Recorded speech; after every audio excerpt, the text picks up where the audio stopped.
What's up, guys, and welcome to another episode of Mythic Drafting, where today we will be doing our first draft of day 2 of the Arena Open. We managed to qualify for this one in 2 attempts, both of which are uploaded to this channel, so check them out if you haven't already. But this is obviously the much more serious portion of the tournament, playing for the cash, and you only get 1 bullet for this one. So I'm going to ready up for the draft and hope to open something sweet. Something sweet we do not open. SRAM Senior Edificer, 1 white for a 2/2. Whenever you cast an aura, equipment, or vehicle spell, you draw a card. Not really where we want to be. Then Ozolith the Shattered Spine is an artifact that makes you get additional +1/+1 counters and can put +1/+1 counters on things as well. And there's also Merciless Repurposing, which is certainly a strong card in black, which is probably my preference. I think the pick really is between the Merciless Repurposing and the Ozolith the Shattered Spire. I don't love starting green in this format. However, this is a 6-drop. It's a very powerful effect though. I think black is my preference in this format to sort of end up in. And this is a unique effect that's not really replaceable, and it does leave us open to being in blue-black, and so I think I'm happy to take the black card there over the probably stronger green card. Now I follow up in this pack, the rare's been taken, so no signals here. There's, in black for us, there's a pick between Phyrexian Gargantua and Etherblade Agent. I'm going to go ahead and pre-select the Gargantua. I don't love starting a draft with back-to-back 6-drops. It's not really where I want to be. However, I don't want to take the Agent over the Gargantua.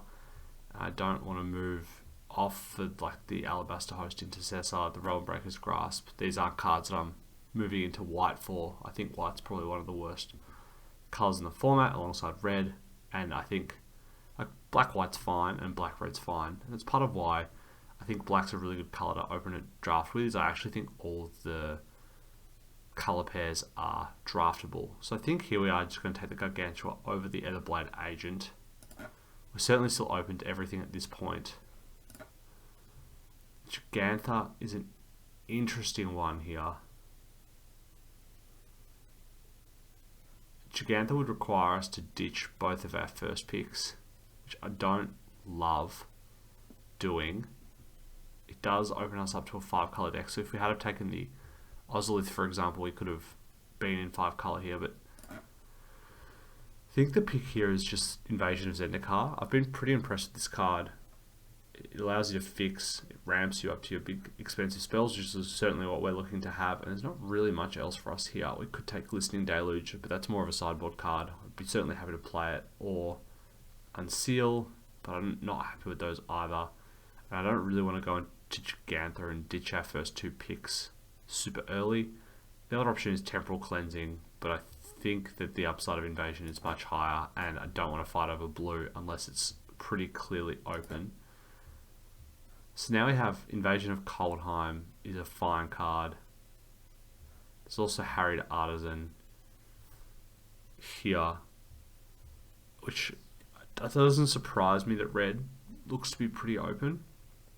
But I think here, I don't want to just move into black-red, and these aren't the cards that black-red really wants. I think black-red wants, a lot of the payoffs, the Boomtown Beatstick to create artifacts, a lot of ways to create cheap artifacts. And if we're going into a sort of a ramp green-based deck, Portent Tracker is a really good starting point alongside the Invasion, and already having some high-end black cards here, I think it's going to be the pick over these red cards. We're also cutting green pretty nicely there, so happy with that pick up.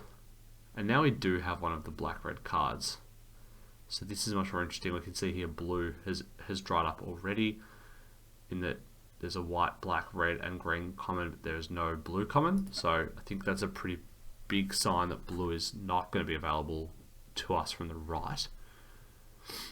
And there's probably I think there's probably going to be 4 blue drafters on most tables. Stormclaw Rager is a good one here. I think it's a card you can potentially splash off Invasion depending on what synergies you pick up. And I'm also happy to move into Black-Red if it looks like that is going to be an open archetype for us. So go ahead and pick that one up. And so now we have a really interesting inflection point here. There's a Rouse Reinforcement, which is like good in the Black-Red deck. But Emoti is just so high upside, and we already have 2 6-drops here that like we really do want to play. Emoti gets better the more of these you have, and in the ramp decks it's like very, very strong. If you play this on turn 4 and potentially hit like a 4-drop, and then next turn you can follow it up with like one of these spells and cascade again, it's just absolutely busted.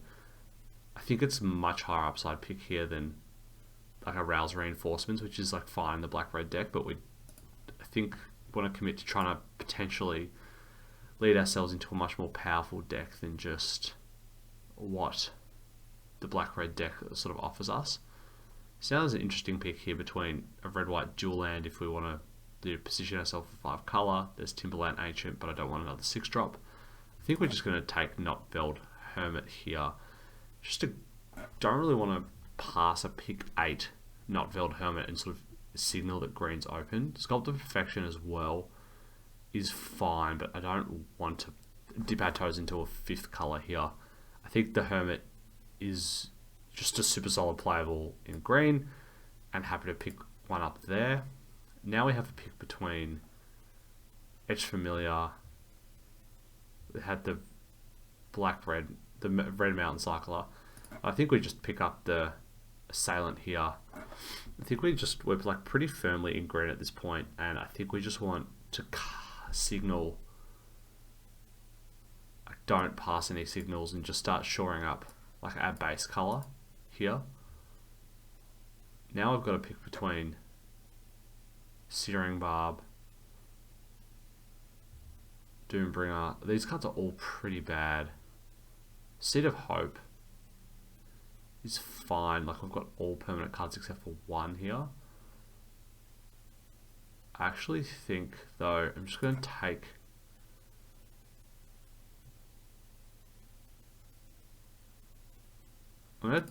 take the Tidal Terror actually here. There's like a small chance we end up being in green blue, and if that does happen, like say we open some ridiculous blue rare next and we base ourselves in green blue, then Tidal Terror is going to be a much better pick than the other picks there. And now I just think we just take Flitting Gorilla. I'm happy to play like one of those, and then the Glistening Deluge is like a really solid card on the wheel here over the Fertilid's Favor. It's just a great sideboard card to have, and in best of 3 that really does matter. Now I'm going to go ahead and pick up Moment of Truth over these other cards. Again, just in case we end up in blue for whatever reason. Picking up another nice sideboard card here. It's much more important in the Arena Opens to pick up those sideboard options, especially if we're going to have the ability to splash. So now, I think though we're going to be pretty solidified in green-black here. And pretty safely cut this. And I don't think we'll be playing the Stormclaw Rager, but Invasion of Fiora is one that I haven't had the opportunity to play with yet, but this card is just ridiculous. A Wrath that has the ability to either Wrath the entire board, or you can sometimes have more one-sided Wraths. Is pretty sweet. And then it has the upside as well of flipping into Marchesa Resolute Monarch, which if you ever do, you're just going to win the game. This pack's pretty strong. There's like 1, 2, 3, 4, 5, 6 cards, 7 cards that would potentially get taken, and we could wheel like an Informant. Don't think we'll wheel the Thallid or the Hunger, and maybe the Dual Land as well. So I'm going to go ahead and slam the rare there.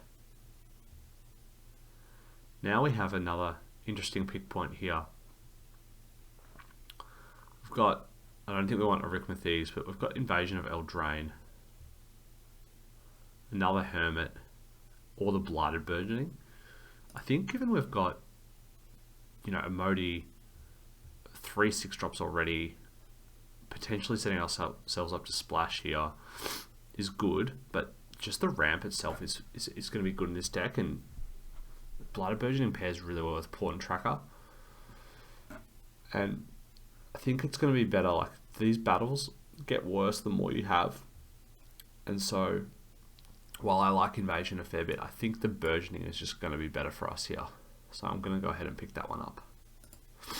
So now I've got to pick between Jungle Hollow, Skittering Surveyor, and Sandstock and Moloch. The Moloch has been like really good for me, and it's just like super solid against blue-black decks, which there are a ton of. And so the ability for this to be 4-2 on turn 3 that also gives you card selection of a permanent, which we have a ton of, is just against most decks is very strong. So I'm going to pick that up and hope we wield the dual land. And now we're going to go ahead, and I know I said you don't want to have too many invasions and battles here, but Invasion of Amonkhet is one of the best ones, if not the best uncommon in the set, and one of the best cards in the set. We already have 2 ways to fix for it, and we can potentially play like Tidal Terror as well. Taking it over Cosmic Hunger here, but I think that that's just going to be correct, and it's going to allow us to it's going to allow give our deck so much more upside. Speaking of upside, Invasion of Alara, one of the more ridiculous cards in the set, and if this was not drafting for money, I would slam it here and just move into like the 5-color deck and try and have some fun. But Final Flourish pick 5 is amazing for us. This is I think, like, given our curve, the best possible common for us to open, and I just have to take it here over the 5-color card. And now, wow, so now we have Halo Forager, which is amazing, or the dual land, which we need, or a Blighted Burgeoning. This pack still has like some decent stuff in it.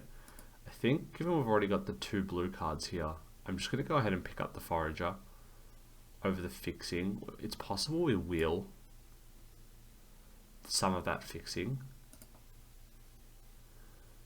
and if we do, like, we'll probably play it. So now there's Temporal Cleansing.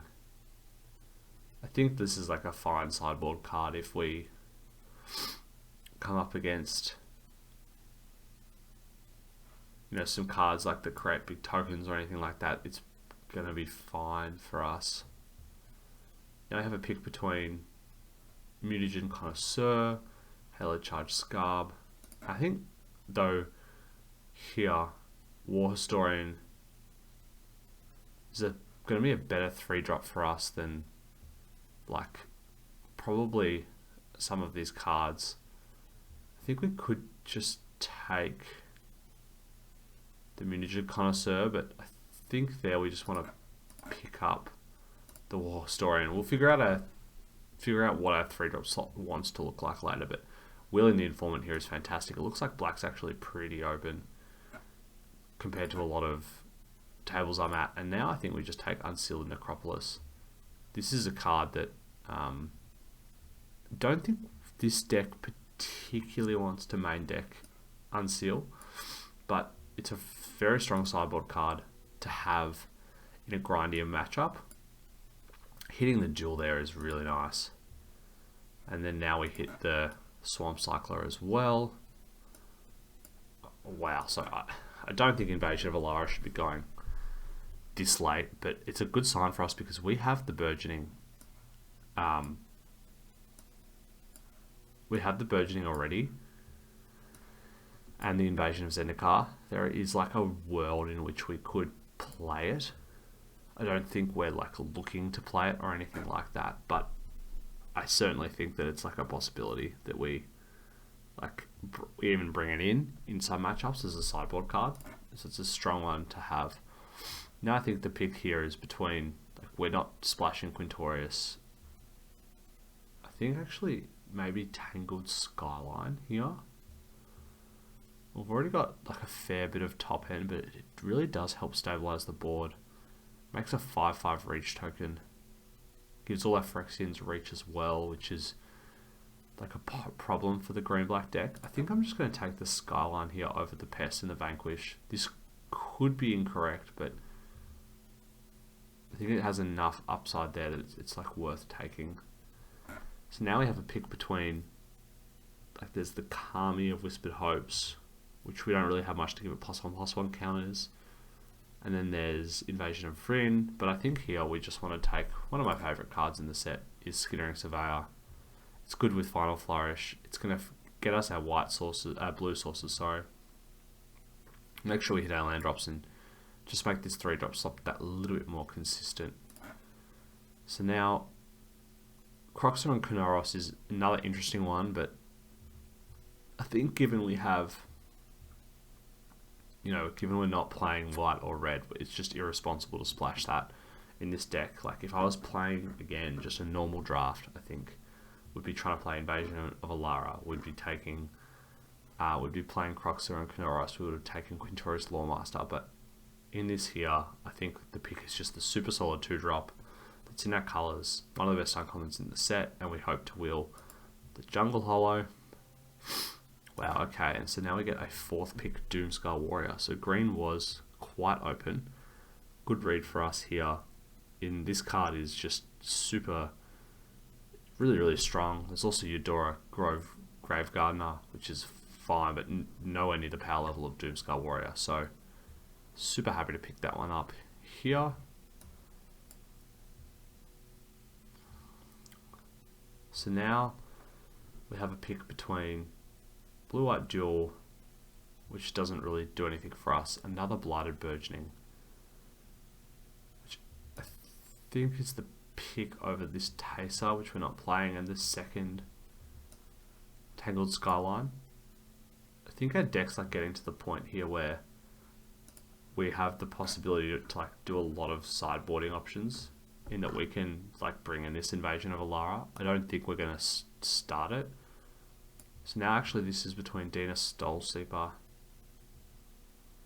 which I don't think is actually that good in our deck, the Wary Thespian and the 4-drop, and I think we really just want another 2-drop here to shore up our curve a little bit.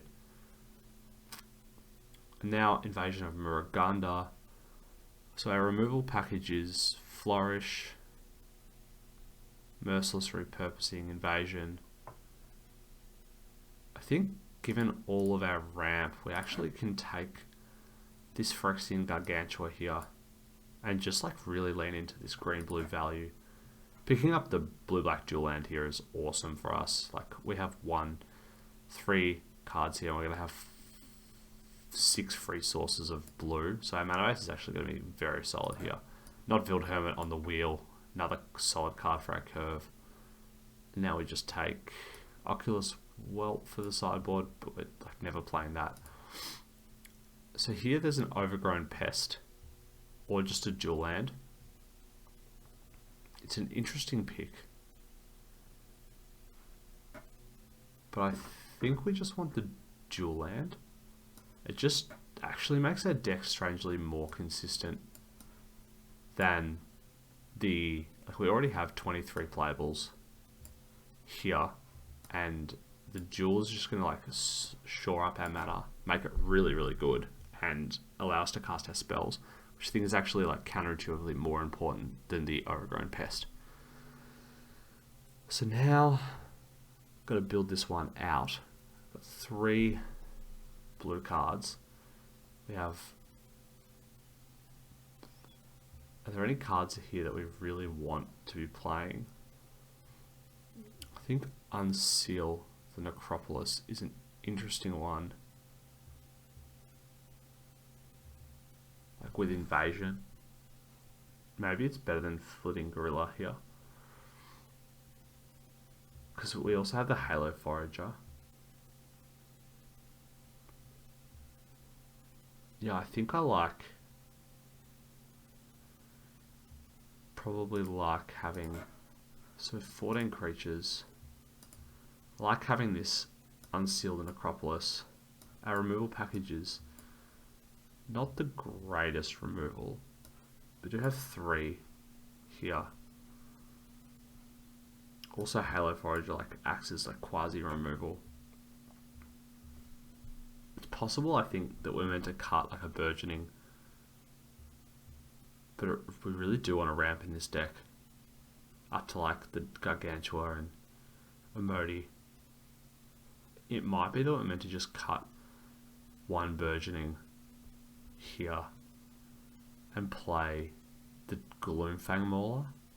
I think I like that with that ramp package, and it gives us another like way to just close games out. We don't have a ton of ways to just like push the game to the end. So I like having the Mauler here. It's also got Swamp Cycling, so it's another land source, which is good for us. Our curve's pretty decent. Let's see. The lands that Arena wants us to run gives us 7 black, 7 green,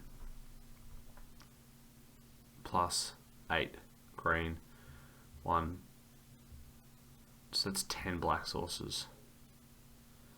I think we can get away with just 2 islands here because it's 3, 4, 5, 6 sources. And we want an extra green source here, so that gives us 8 black, 9 green with the Surveyor, and then so it's 10 and 9 plus count these green sources for the blue and the black, but not for the green because you need green to actually cast them. So that gives us 1, 2, 3, 11 black sources, 12 black sources, as well as 3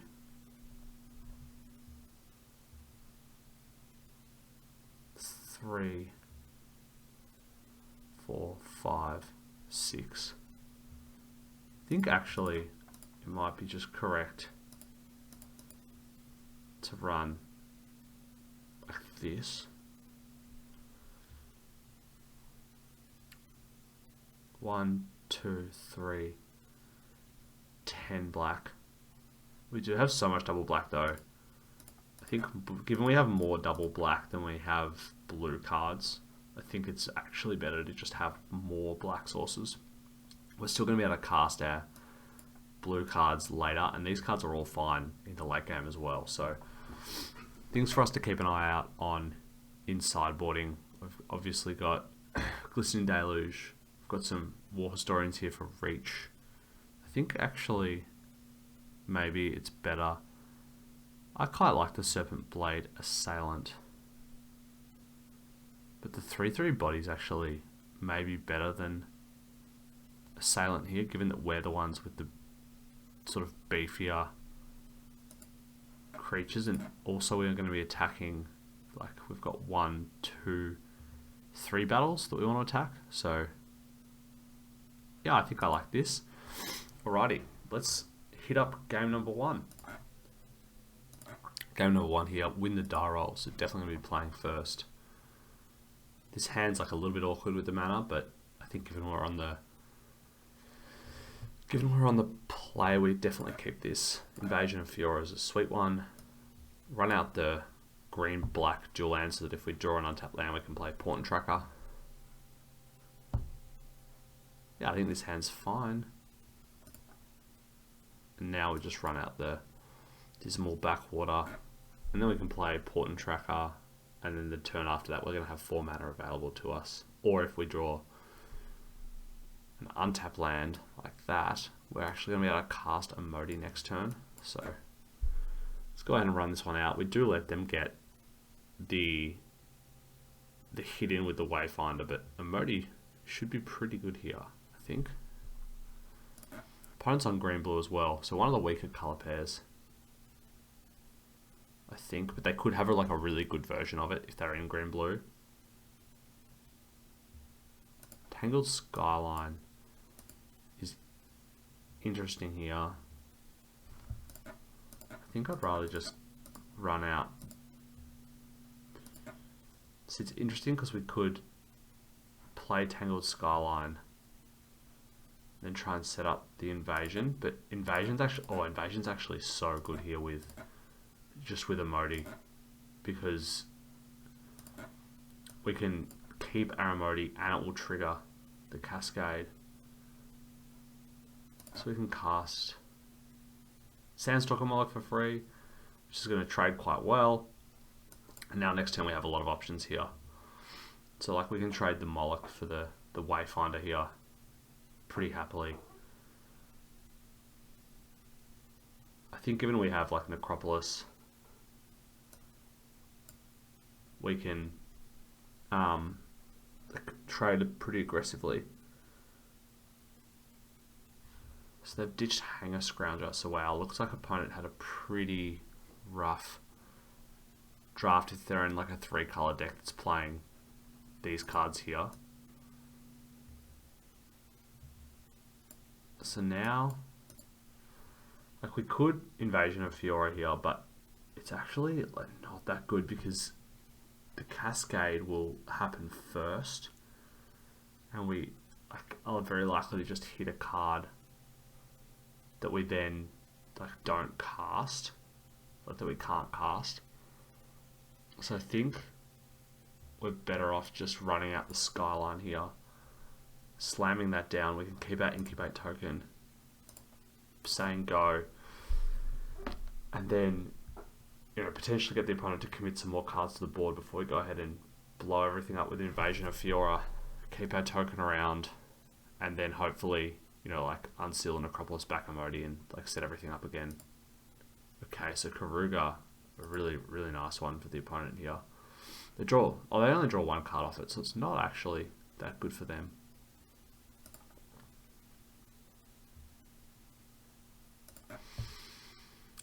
So now like our options,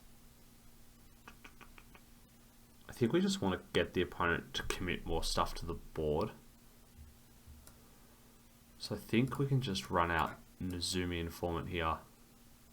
They have to discard. And then, like, if they commit some more cards to the board, we can Invasion of Fiora with Unseal and Necropolis as backup. And yeah, so we've got like Cosmic Hunger out there. That's like really nice.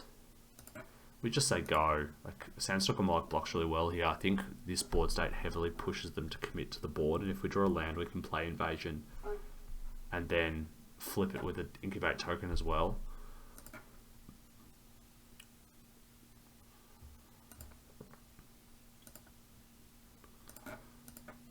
So opponent could easily have like Artistic Refusal here, but I think that's honestly fine, because if they do have Artistic Refusal, we can like we get the Cascade trigger. So one way or another, like one of these spells is resolving, and then like we either get the Cascade trigger spell or this kills everything. Like ideal Cascade here would be like one of our invasions or something like that. They're probably just going to counter here, but if they are, they should let the Cascade. Skittering Surveyor's a decent one. Gives us an extra land drop. They're going to counter, I think, with Artistic Refusal here. If they don't have it though, like we've got to sort of put them on, they potentially are green-red and they don't have it. So we go ahead and get, I think we just want a swamp here.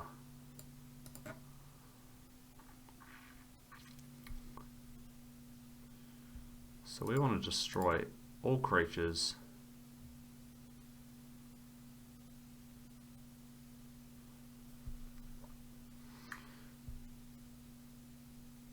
And now if we manage to flip this, we're in a pretty good position here.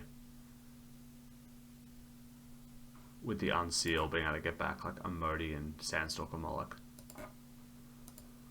So we flip our token, like they probably have Dispersal here.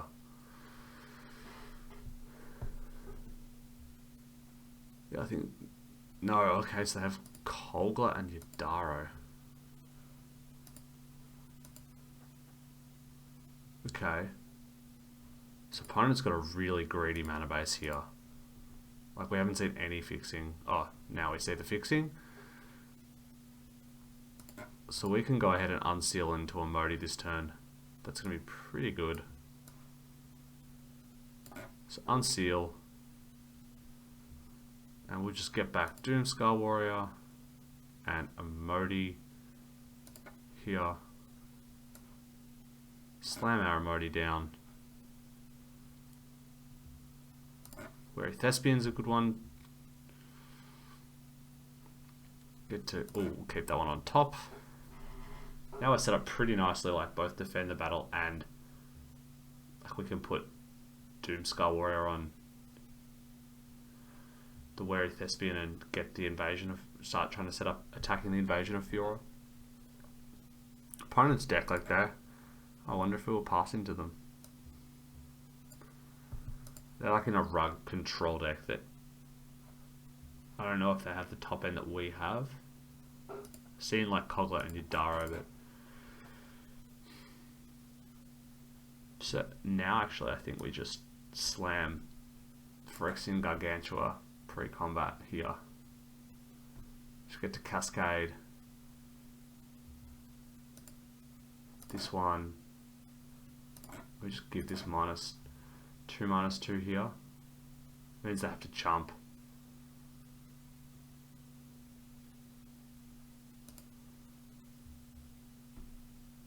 And if they like have Artistic Refusal here, we get to flip her. No, we don't get to flip, but they have to chump here,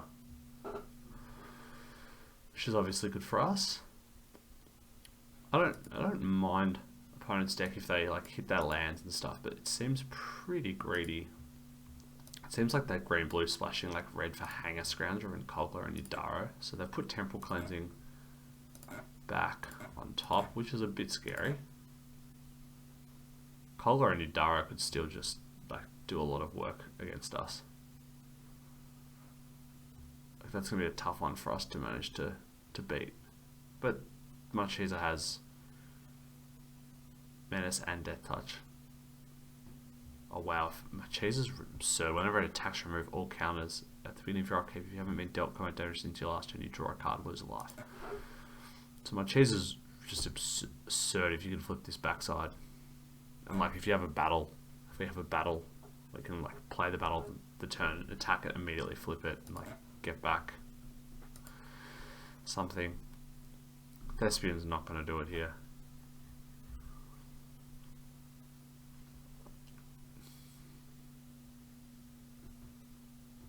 So yeah, we can flip this, I think, no matter what this turn.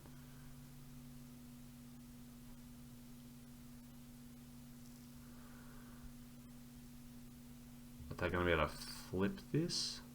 Yeah, okay.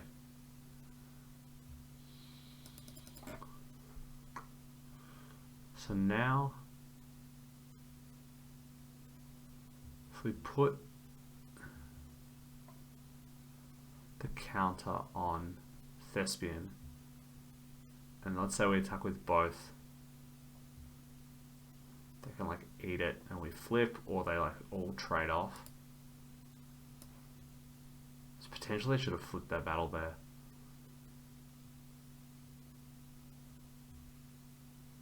I think Doomskull Warrior.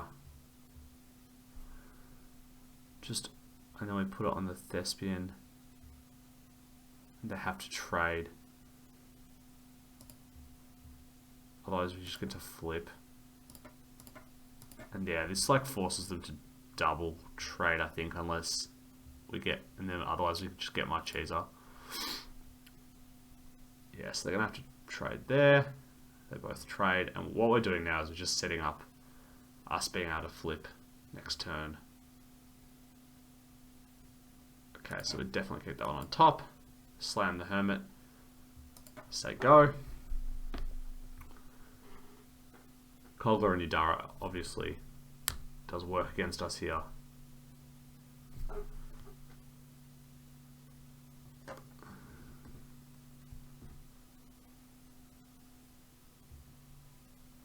Alrighty, so now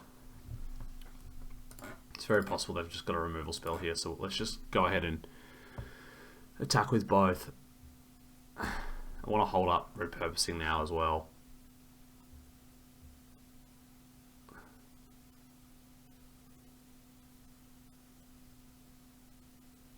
Just going to stoke that one.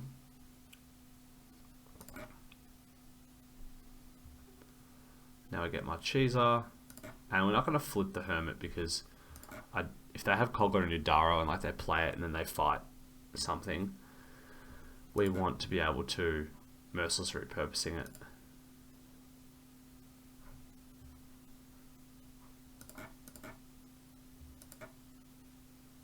So we draw a card, lose a life.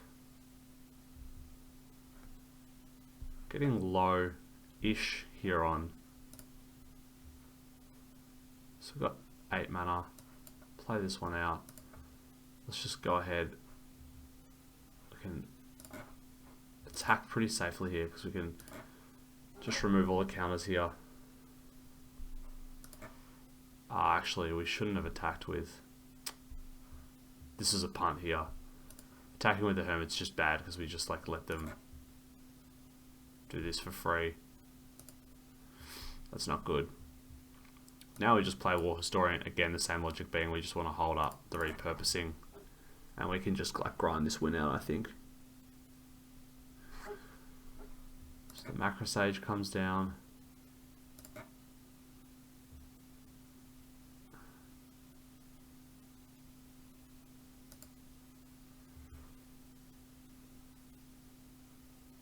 I think now we can just try and like turn a corner here.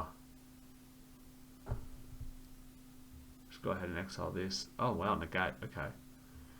Well, now we know they don't have anything in their hand. Let's go ahead and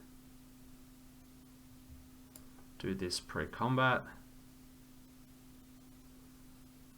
Draw. Go ahead. It's got Menace and Death Touch. No permanents. Like Kogler and Udaro is really... Ooh, Jesus. So Dreadship is fine there.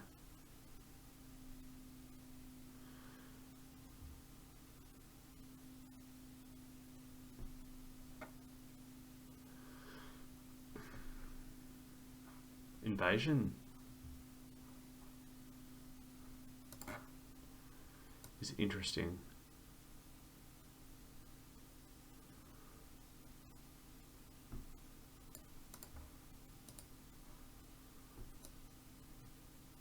Invasion can come in as Oracle, backup.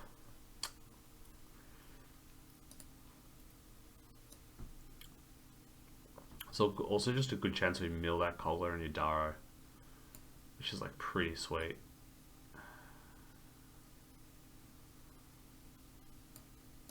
I think we do just want to rip the invasion here.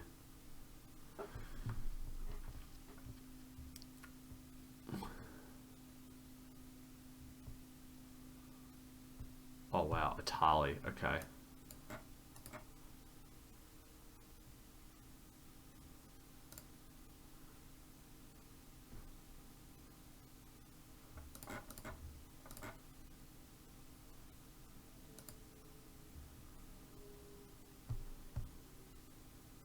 I think for up to 2 basic lands, so we just want to do this now. Double check that we have a... So we're not going to get them. And now... Because it's just exiles. So they exile a non-land card. So if we go and get it, it's a little bit risky. But I think here... We're just going to ship the team at them. And I actually think we just remove the counters off this.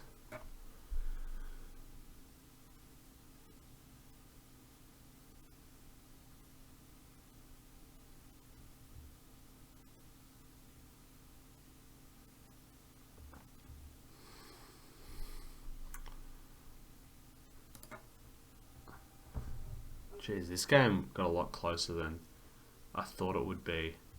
Really close Really close game. They have to like double block here. Yeah, so we just like clear that board now. They take 6. They're pretty close. They're just dead on board now.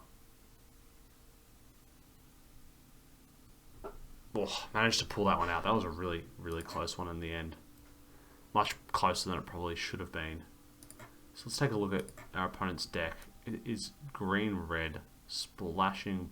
I mean, it's really just green-red-blue, which means I think we want to keep our deck as simple as possible. On the draw, Kogler and Yadara is like their best card. Nothing we have really works super well against it. I'm wondering if we just want to bring in this Arachnoid adaptation. There's a lot of combat in that game. And it might be like a good little bit of additional interaction. Probably better on the play than the draw.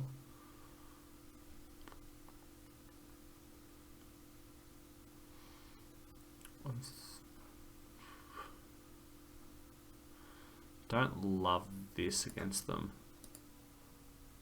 They have a Modi, they have Thespian, they have 2 Thespians that it kills. Hang a Scrounger. It's not bad against them, it's just like not great, and it's also like hits us as well. Yeah,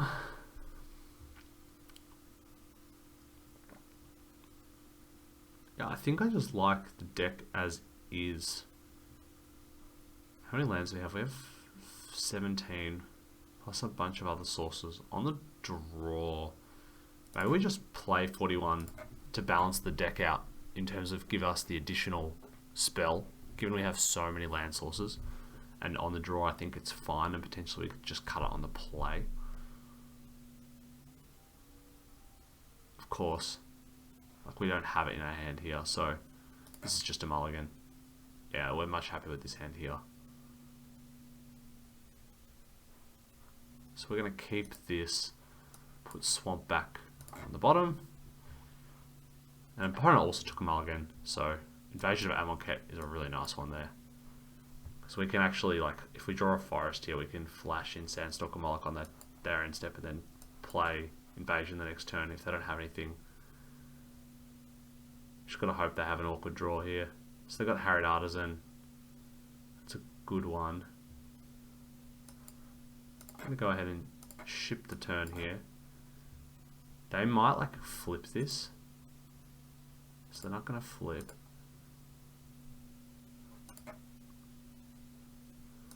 So go ahead and cast our Sandstalker Moloch. Invasion of Amonkhet's a very good one. For us, they have to discard, we get to draw. Like we can just force the trade here. Because otherwise we're going to get an Oracle of Tragedy. So they're going to have to like trade for sure here. And then we could just like set up Tangled Skyline into Invasion of Fiora, hopefully.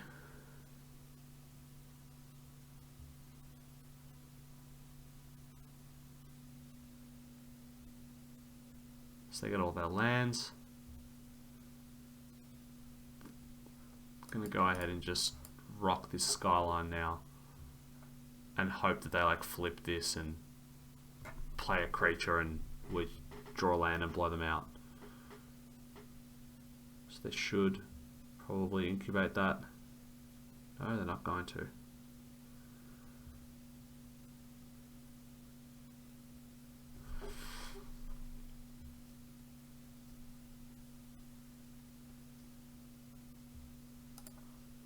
Let's go ahead and Nuzumi Informant them.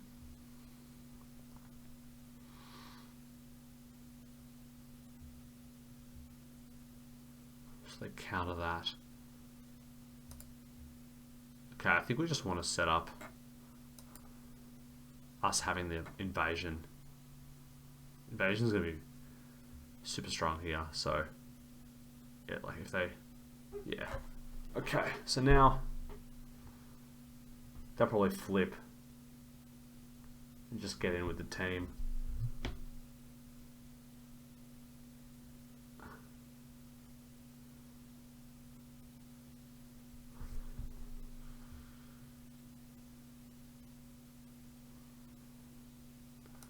Managed to save 4 points of life here as well, which is nice. Like, I think they actually should have just attacked with the token.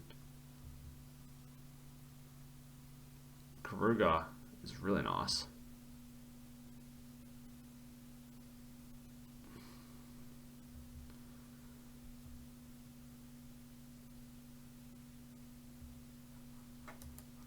The cleansing. But we're just going to go ahead and sweep this board here.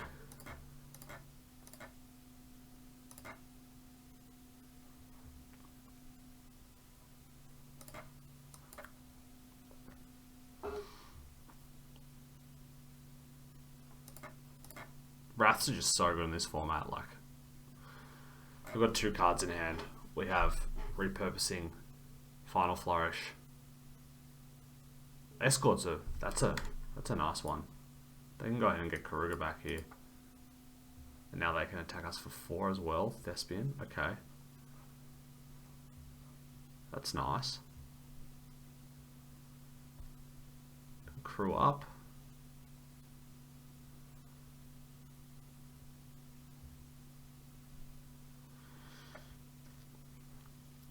See if we burgeoning, have 3 mana. I think we just need to not Felled Hermit here. Give us the blockers. A little bit awkward with the Dreadship, but they need to like leave some blockers backers. Like if they crew here, they put themselves at pretty big risk of us.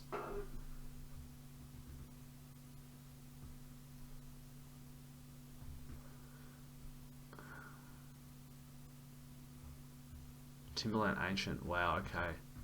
Here we go. This is a game now.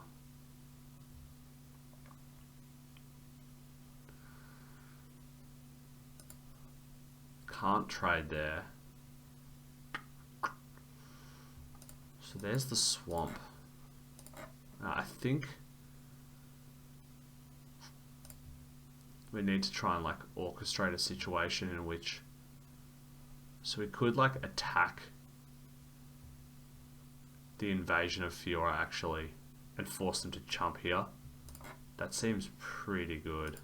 Our other option is the invasion of Amonkhet, which would get us Halo Forager. I think here we just attack the invasion, repurposing the Ancient. Now they have to like chump or we get the 3/6 Menace Death Touch.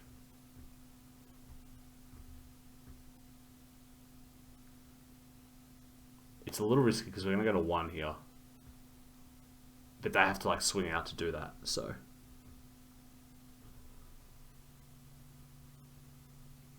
But to put us to 1, they have to tap Karuga. Thespian is a sweet draw there.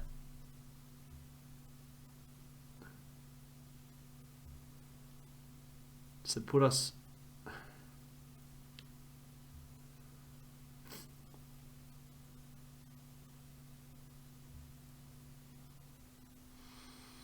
Okay, so we can play Blooded Burgeoning and then still have to incubate. So we need 3 blockers.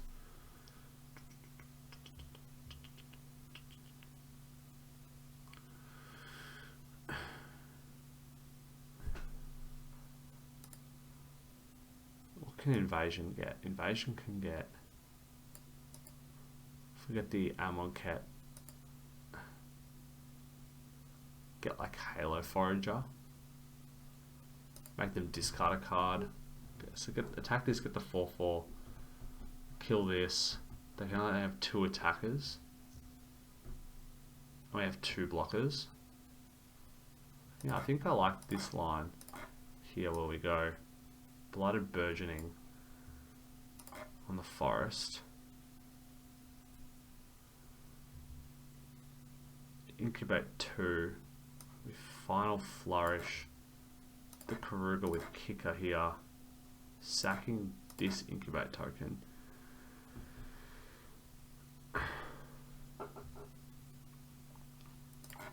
And we attack the invasion. We're going to get the 4/4. It's going to come in as... We can actually have it come in as Karuga and draw a bunch of cards. That seems really good. Don't get the last card out of the hand here, but... And then we have this to block.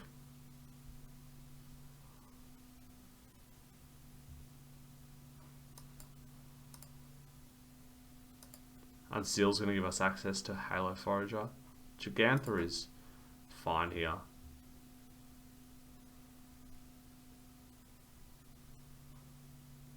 But like if they attack with the Dreadship, we just trade the token for it. Oh no, they have three. Yeah, they have 3 creatures. Ah, of course. I think they're actually, you know, we're meant to make them discard.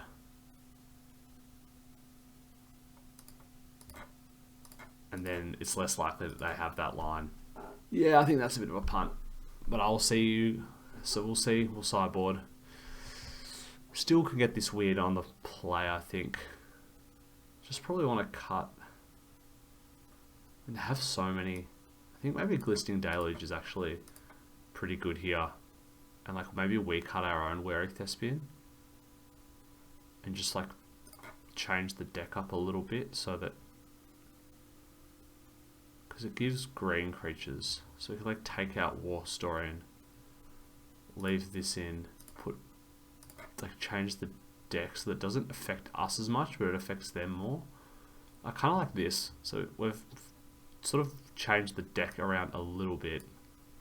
But what it will do is it will mean that we're not as vulnerable to the Glistening Deluge as they are. And hopefully like we get a board situation which we can wipe them with that. It was a tough game, I think. Yeah, potentially just meant to make them discard so that we can like lock the game up there. And then have the Thaler the next turn to really like gun the board up. But wow, this hand is truly awful. So can cycle this and just hope we hit with Unseal, but that seems so bad. Ugh.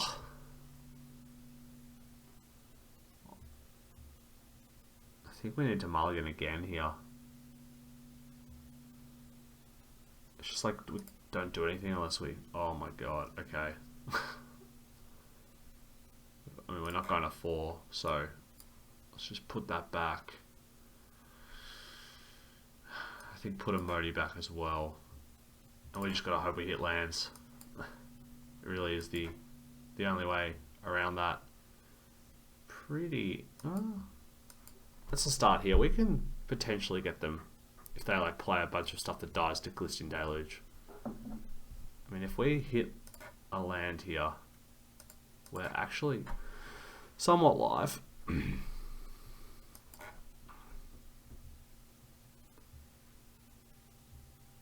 Okay. So we know they've got to simulate Essence. So let's go ahead and just Burgeoning instead of... Because it can't counter that. So now they've got Artistic Refusal, so... Okay, so opponent hasn't done anything. They don't have any red mana.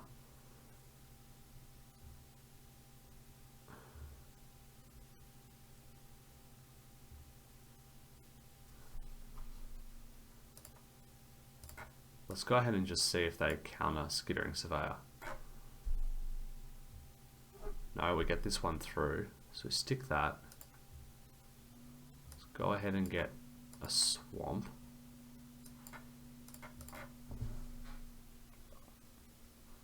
And now we can get in with the team. Cryptomancer. Not really it on this board.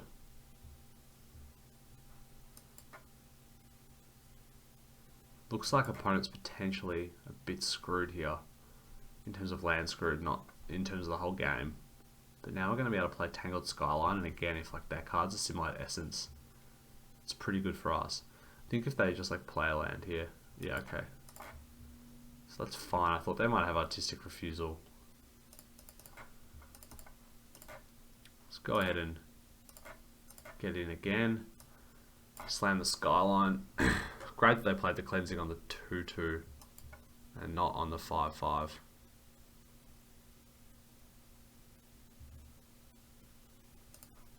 So go ahead and flip here.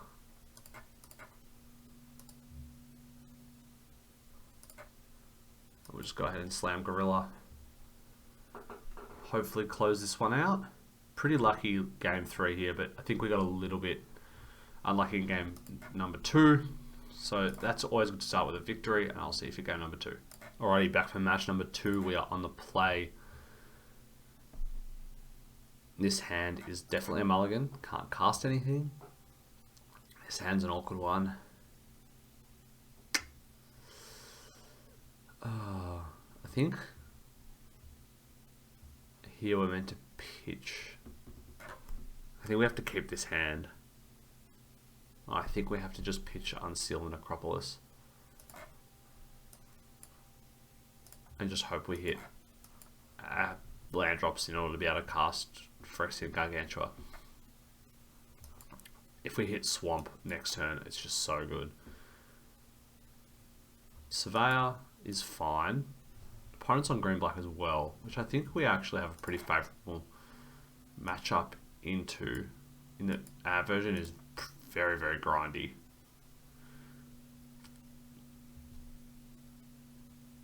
This opponent here, I think it's to probably force them to trade their assailant here for Skittering Surveyor, otherwise we just get a permanent card.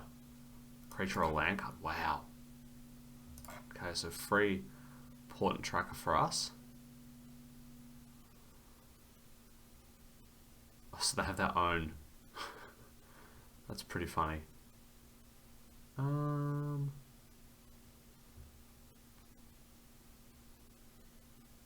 I think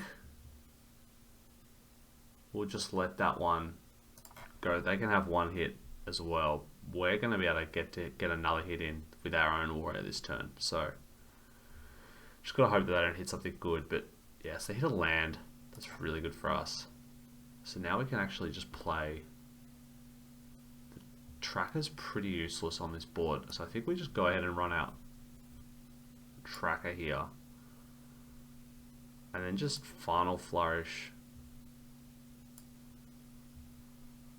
away so that we can get in for more damage.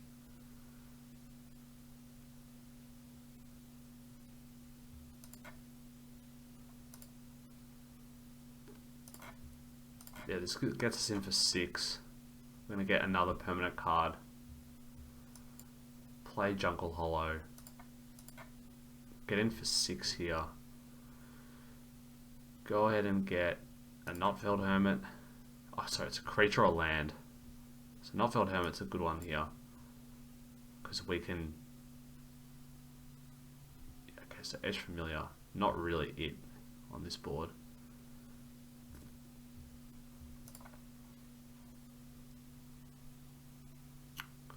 So I don't want to give them the trade here. I think we just want to run out Gargantua and just start generating card advantage. Invasion of Amonkhet's a really nice one. Not going to attack there, because now next turn we can play Invasion and play Notfeld Hermit. And it makes it sort of awkward for them. Okay, so Invasion of Warren's a good one. They can kill our warrior. We can defend this battle pretty well though, so this is just going to be a 1-for-1. They also like, I mean, we don't want them flipping that. So let's go ahead and just invasion them here with our own invasion. Milled 3 lands, which is great for us. They're going to have to discard, we get to draw. So Sandstalk and Moloch. So I think here we just pretty happy to trade off the 4-4 for the 4-3. And then we'll just run the Moloch out because it's a good blocker on their board and it can make Skittering Surveyor a 6-6, which is a lot of pressure. Okay, so Breach the Multiverse. Let's see how they won their match. They get to get a creature.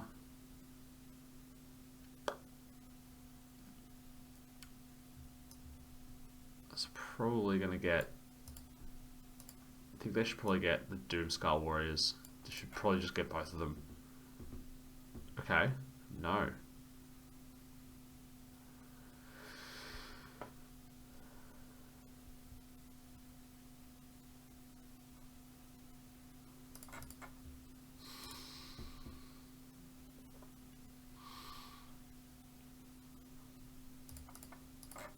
I think we just have to trade here.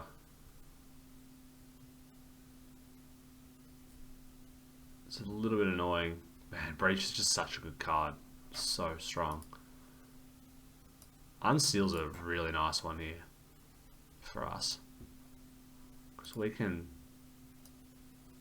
unseal and get back Doomscar Warrior, get back our own Mangler.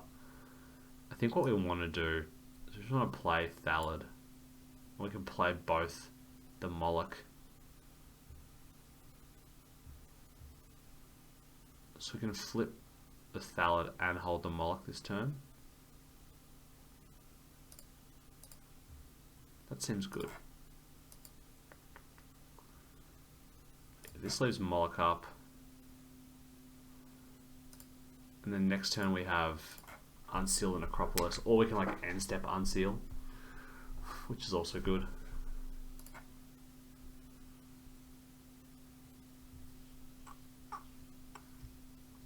I think we just triple block here.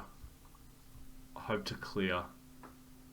Like we could double. Well, I probably should just double block actually. Yeah, it's a bit awkward. So I get to Deadly Deride. We get a 1-1. It's not the worst. Sandstalk and Moloch's going to get to draw us a card now.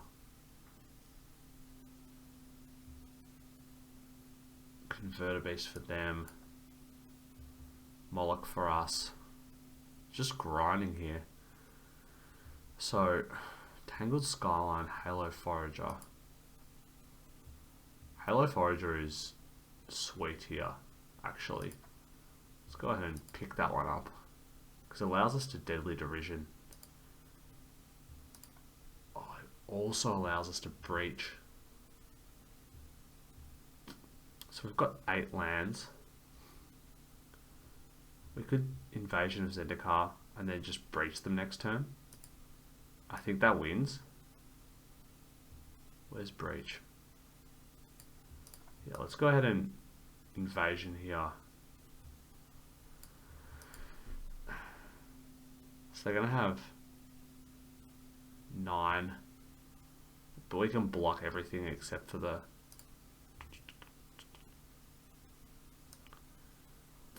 So our other option is to just kill the 4-4 with it, but I think we're actually getting outground for value here. And so invasioning is just going to get us the lands. Oh, we don't have it. Oh, we don't have any lands. It's so awkward.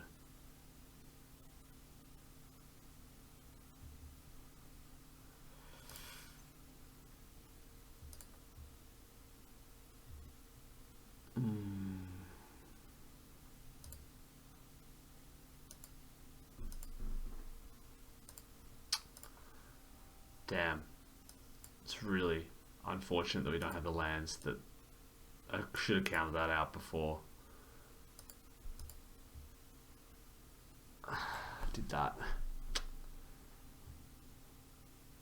Opponent's got a sweet version of this deck as well. So I'm going to transform, ship with the team here, put us to 1. Could have just like, oh, okay. I'm pretty happy with that.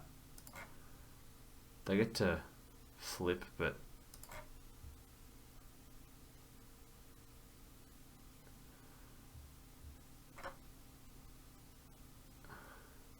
so they resolve this. Each player mills 3. Is there anything here that mills more?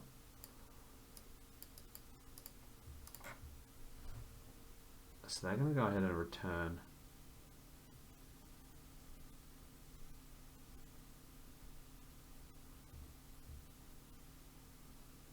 Return that. So we've got 7 cards in hand. So the 9/9 is going to kill us. I'm just thinking, like, do we...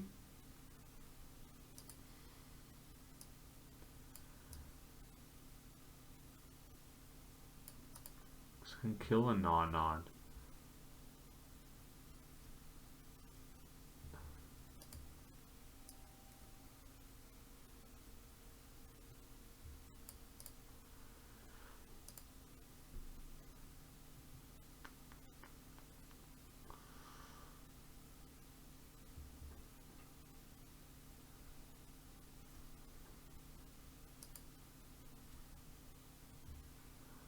Sorry, I'm just thinking this one through here. If we unseal the Necropolis, then we can Halo Forager. Actually, we just get, yeah, let's just unseal, because we might get enough creatures back to actually survive. If we get like Blight Reaper Thallid, and then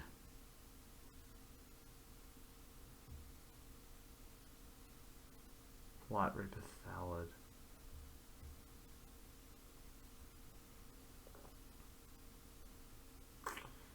Blight Reaper Thallid is going to be 6 mana.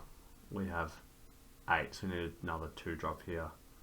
Let's just go ahead and get the Informant here. Let's play the Thallid.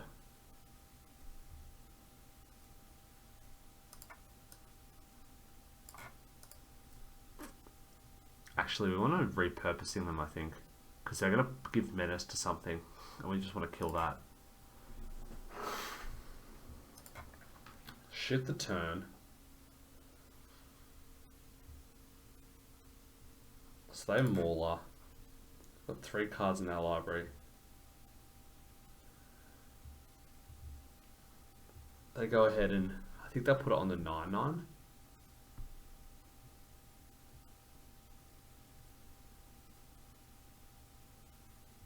Or the 6. Whatever they put it on, we have to block that one. We have to kill that one. We go to blocks first though, I think, actually. Because like if they put it on this, they have the 7/7, we block. Okay. Go to attacks. We block here. Repurposing this. Take 4.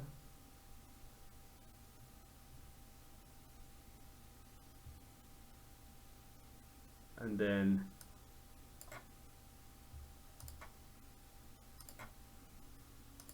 Halo Forager for 3.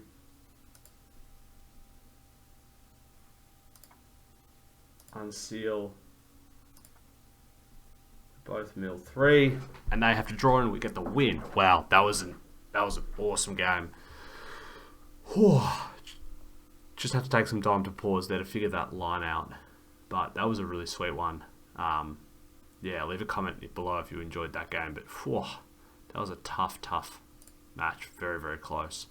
So seeing the opponent's whole deck, they have a very, very strong deck here. We need to, like with Breach and all that removal.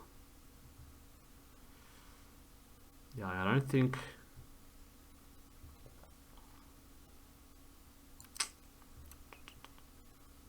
They actually have a lot of 1/1s as well. I think let's do the same play where we bring in this package and make our deck less susceptible to the 1/1 duel, and hope the Glistening Deluge can be quite good against them.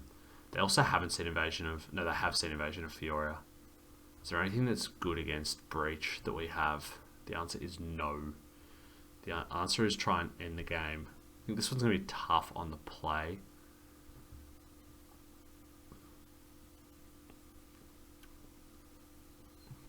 I think the adaptation is going to be pretty good, and happy with the land mix as well, going up to 41-17.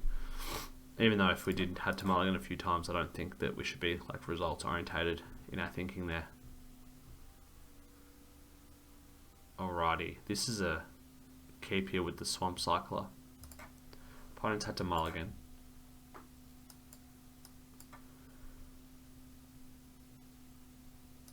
Doomskull Warrior is an awesome draw there. Just need to hit something with it.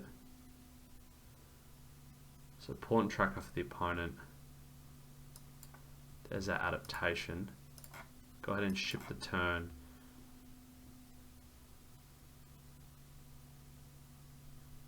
Opponent's probably going to have a 4-drop here. Renata's a sweet one. Renata's like is just insane in this matchup, I think.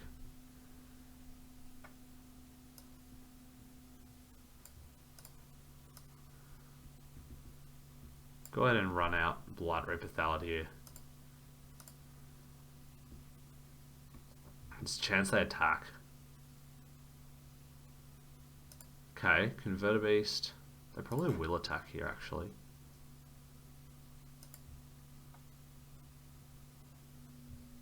Am I happy to try 2-for-1 myself here?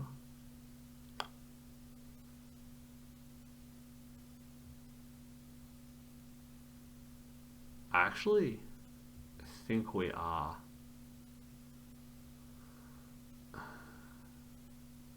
Although flipping this next turn is like a good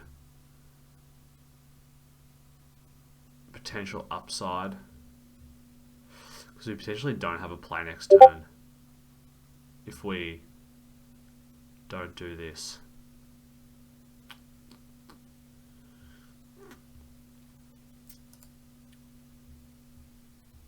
No, I think actually the only card that's a problem here is the Renata and that token. We can deal with the token. And this just like stops their creatures from all getting bigger.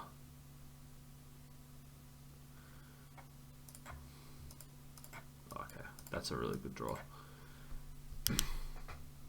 Now we just hit any land, like we get to a Modi and then repurposing.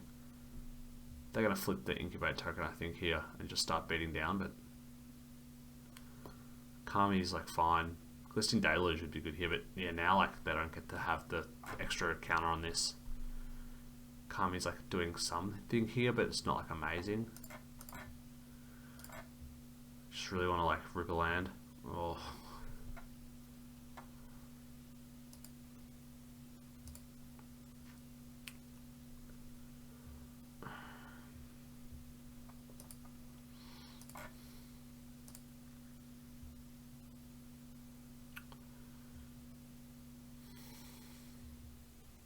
I'm just thinking about whether or not we just Halo Forager here. I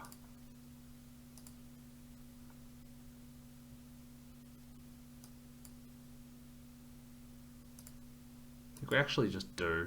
We want to like start racing potentially. And so just having the flyer, because like next turn we want to play a Modi. We can't block here, and like also there's like some consideration for potentially like double blocking or something. Opponent's probably going to have like their own Gargantua this turn. Timberland Ancient is a good one. Moloch, yeah, just pretty unlucky here, I think, with the way the draws turned out. We certainly would have been pretty screwed if we, yeah, there's like, yeah, this one's just done. So on to game 3 here. Unlucky, I thought if we just hit our land drops there, like, that would have been pretty good. Now that I've seen the adaptation, I'm much less inclined to play it. It was pretty bad there as well. Could just be a mistake to bring that one in. I still like the package that we're running here, and like, let's just hope we get a hand that can curve out and put a lot of pressure on the opponent.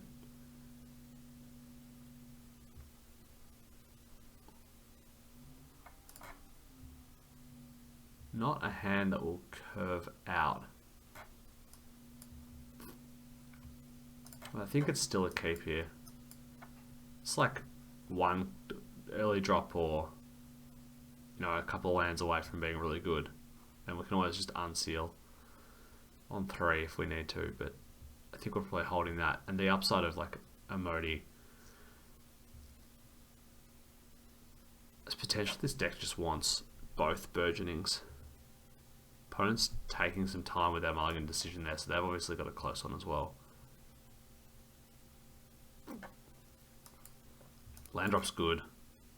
Island would be, like, Skittering Surveyor would be ideal here, or Burgeoning would be amazing. Burgeoning would be the best draw. Flitting Gorilla is actually a very good one.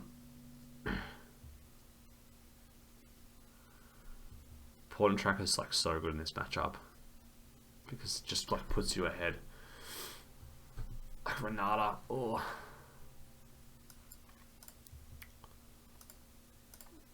Just gonna go ahead and bash here.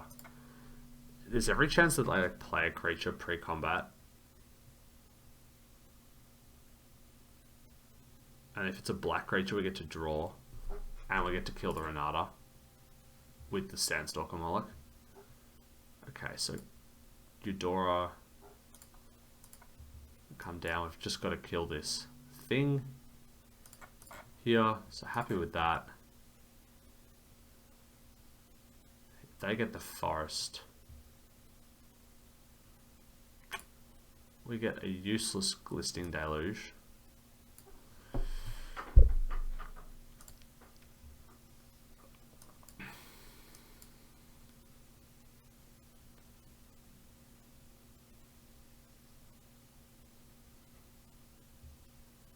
Oh, Invasion of Lorne, so good here.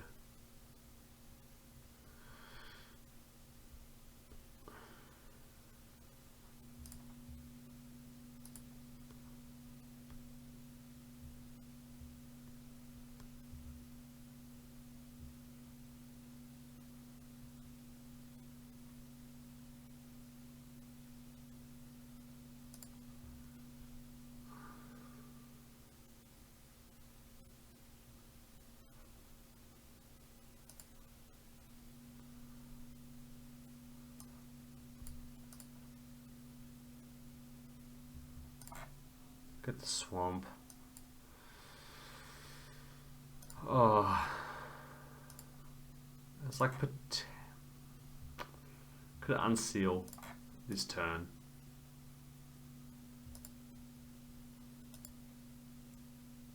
I think we have to unseal, and then just like pray that we hit Invasion of Fiora, but ugh.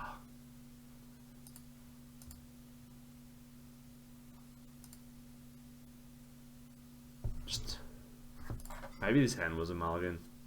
I think we just need to unseal here. Get Gloomfang Mauler. I think we just probably want Moloch.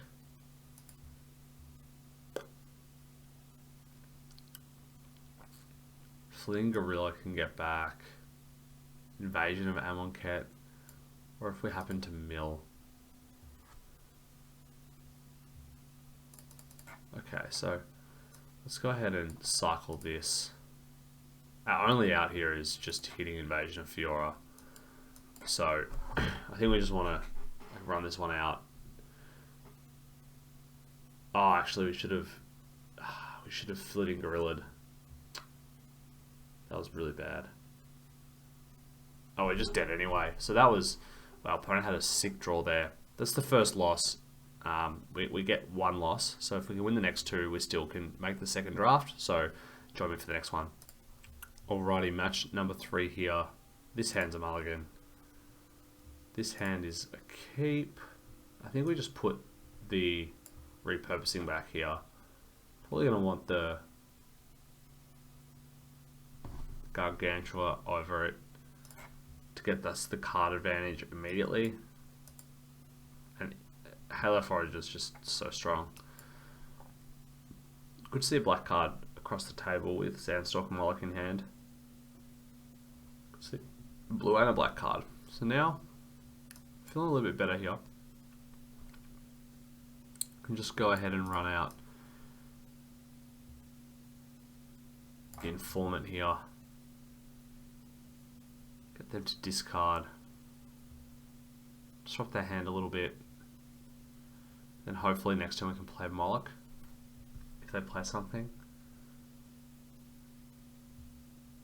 Don't want to give them the option here of incubating so they can have things to do with their mana that don't involve playing spells.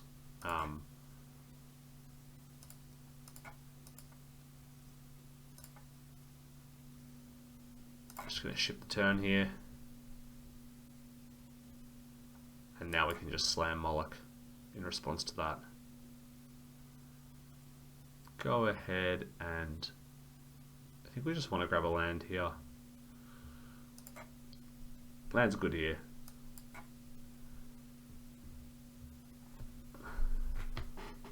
I'm going to get to play Notfeld Hermit next turn.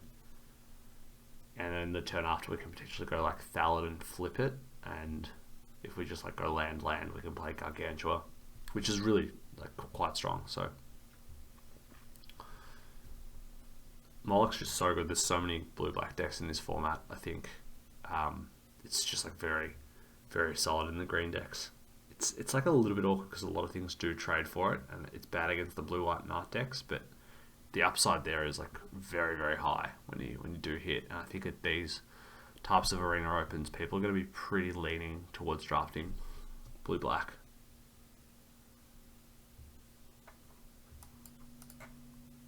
Opponent's gone Xeric Strome Knight. They're missing their land drops though, so it's time to start bringing the beat down a little bit here. With a Hermit, we can actually flip Hermit as well next turn and just get in with a 1/1. That seems like a lot of pressure as well, so if they tap out here, we might just go for that line.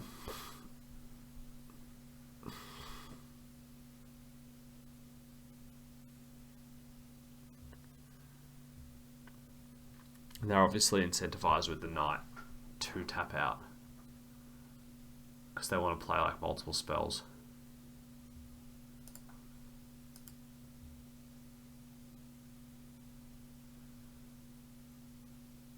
Stasis Field, okay. So now we have Halo Forager online, but I think we're just going to want to bash with Moloch.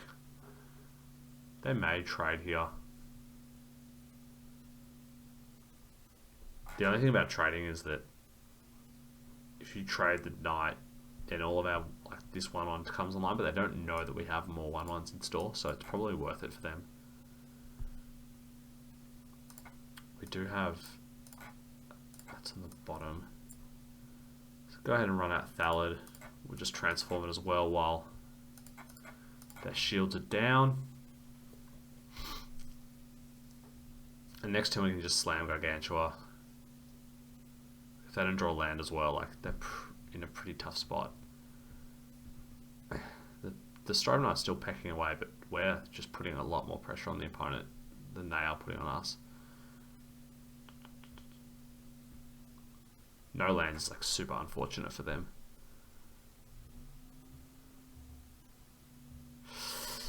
Pretty bummed about that last match. I think we probably could have won game 2, and then game 3 I think potentially we went to mulligan there. But it's definitely a tough one. An opponent had a really like sick curve out there, and like that's not something that we really saw their deck doing in the first 2 games. Like it was a lot more grindy, whereas that they really curved that hand out quite nicely. So obviously if they play a second spell here, like if they have Medium of the Minds, it's a little awkward though, because they don't actually get the 2/2. So they can't Meeting of the Minds and make a knight, which I think is like what they've probably got here.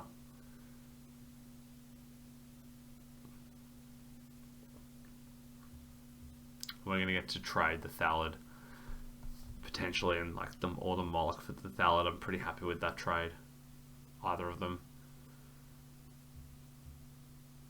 Okay, so War Historian, just go ahead and attack first.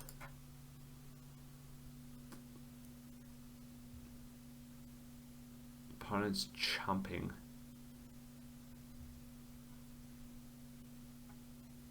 Now I think we just slam Gargantua, draw a bunch, and have Halo Forager. Like, we can Moment of Truth, but if they like have a removal spell or something here, we can just cast it on our turn afterwards. They might just flip here, but flipping's tough for them because they have to pay life to do it. It just trades with the Thallid. Or like they can double block the Gargantua, but then we're just like still getting in with so many creatures. War Historian's also good because it blocks the Knight, which is like chipping away at us. They don't have Meeting of the Minds because they would have cast it last turn when they chumped. They don't have Dispersal either.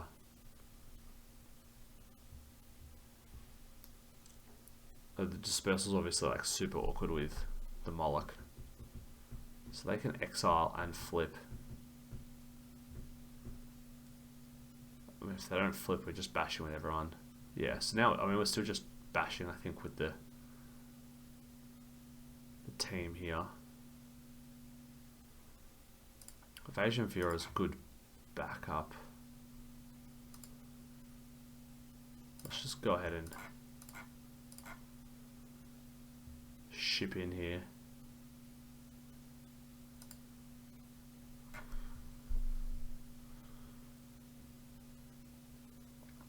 Gonna trade there.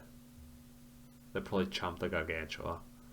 And like, I think they're getting to the point where they kind of need to trade for the Moloch. They might just trade for the Moloch itself. Like, they don't, yeah, I think that's better for them. They don't want to, like, our one to die. It's much better for them to take less damage. Although, the awkward thing about that line is that the Knight can't trade for the Moloch itself. So now we get that one down. Just say go. Like, if they have removal, they're gonna play it.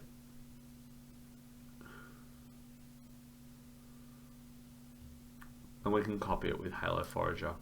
We can also just Halo Forager to get something ourselves here.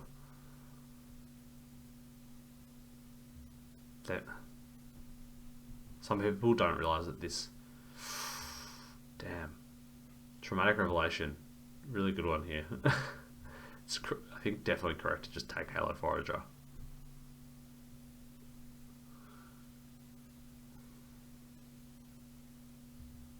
And leave us with the Invasion. It's super awkward for them because if they manage to like come back in the game, they just know that like we have this. So now they can block.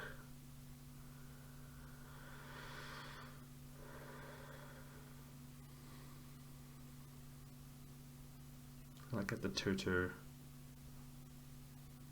Oh.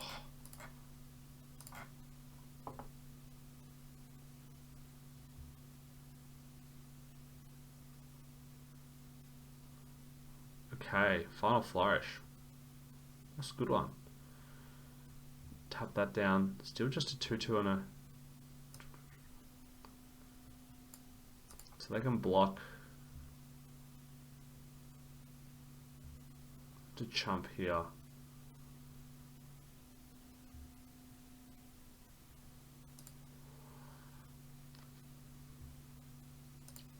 I think we just want to ship with the team.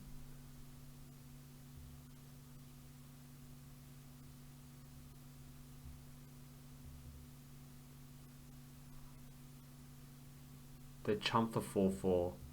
They can eat this, but then they go to 2. I'm pretty happy. Our option is to just do this and then they trade here. Yeah, I don't actually think it's worth punching in the damage here at this point. And now put them to 3. Just go ahead and thin out the deck here.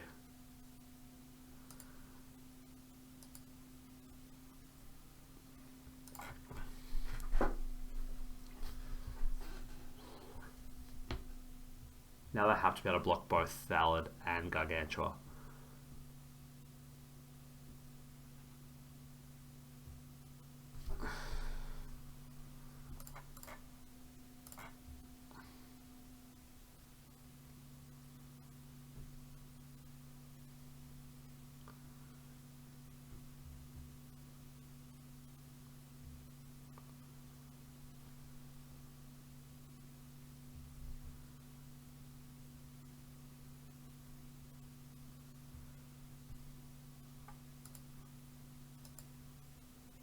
Opponent's deck is like very, very solid. Very low to the ground, blue-black.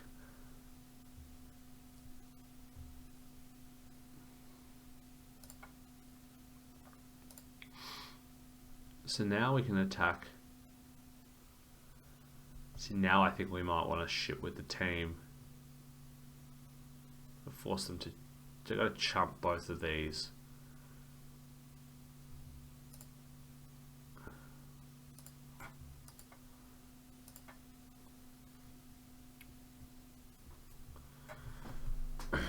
They're going to chump both.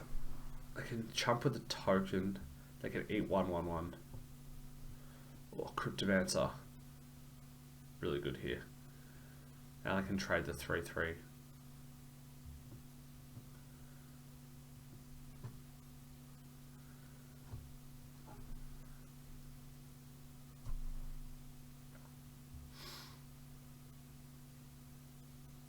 Chumping there, eat. And then double. Oh. Interesting line. Now I think we just play Tracker as another creature and away. They still have to block both of our guys. This can just chip away.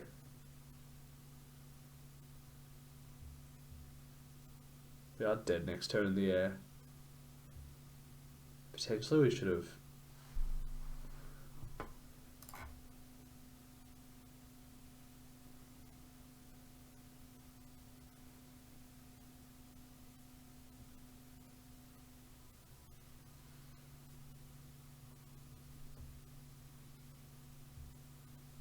Potentially we should have just held actually the Tracker. But now like they have to double. They can trade here, chump this. Unless they have 2 spells this turn.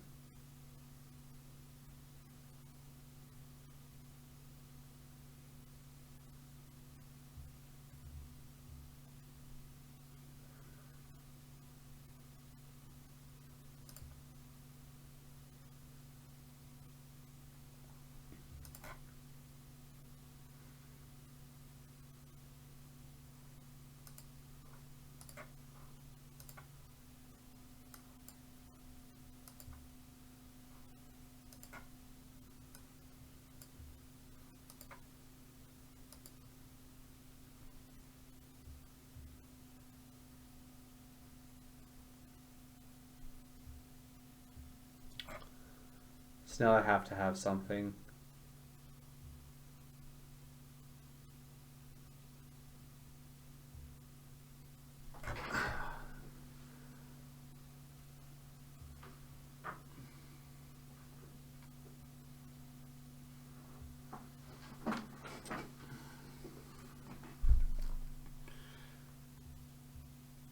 I'm gonna flip our Thallid maybe.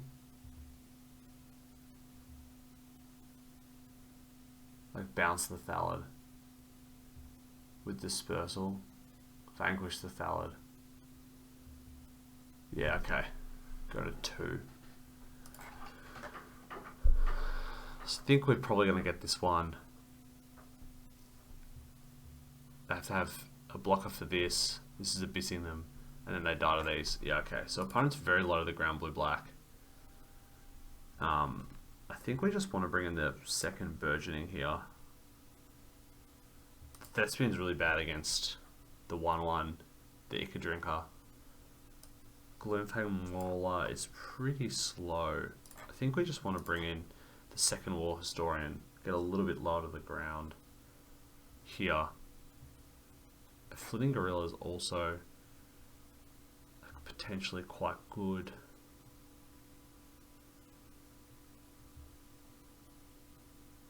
Against the 2/2 flyers. They're probably better to just have the historians. Yeah, we've already got the unseal to recur, and it doesn't like draw a card. It's not strict card advantage, which like you want against blue-black. It's just going to trade for like one of their cards, the Xeric Strome Knight. I think we just want to be able to ramp a little bit faster. Unfortunate that they know about the invasion there, but there's not really much we can do about that, so.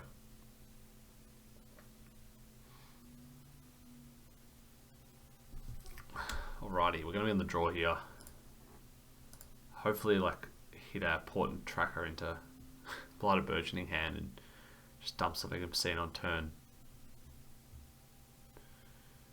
It did not hit that, but this hand is absolutely fine with Invasion, War Historian. The War Historian Invasion combo is like very, ooh. Yeah, okay, that's a good one.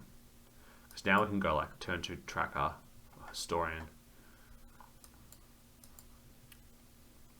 And like guarantee have a Invasion of Zendikar, and then like have an indestructible creature flipping it.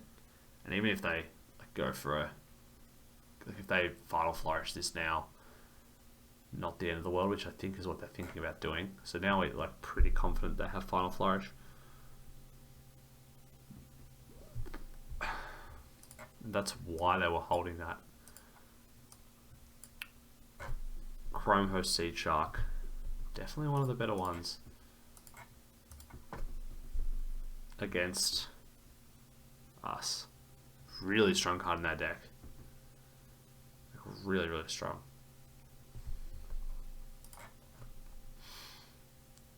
So now we know that they have the Final Flourish. There's just no way we're ever blocking there. I'm like very confident they have Final Flourish in their hand. Because then they just like make this a 1/1, they get a 2/2. It's just like so bad for us.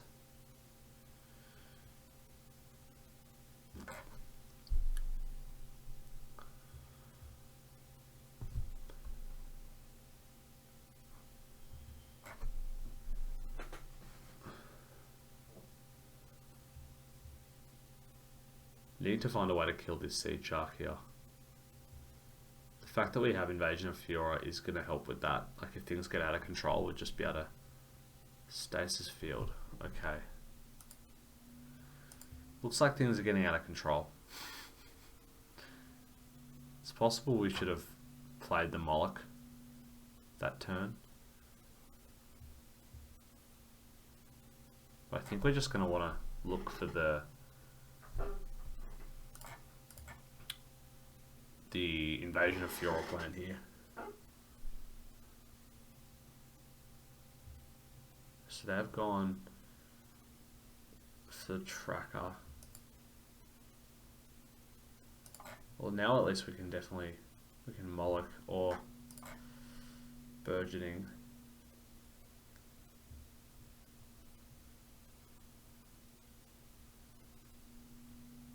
I think we just want a Skittering Surveyor and get a island here, because next turn Burgeoning will allow us to, we can actually trade a token, force them to commit raw resources to the board. Or you can just play Invasion of Zendikar. Wow, so opponent is just going off. Invasion of Fiora is just not even going to do that much here. Like,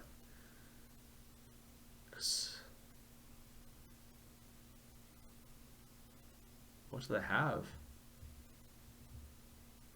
Oh, such a sick draw from the opponent. This card is just absurd.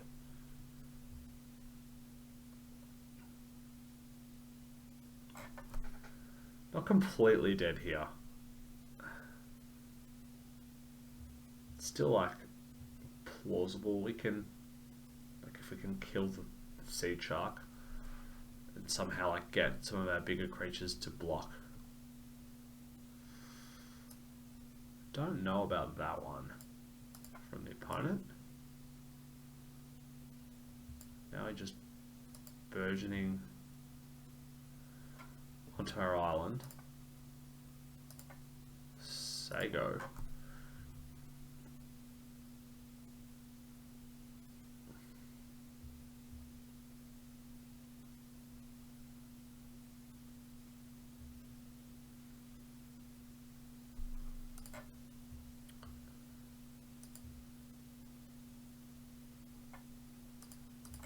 Pretty happy to just trade the 2/2 here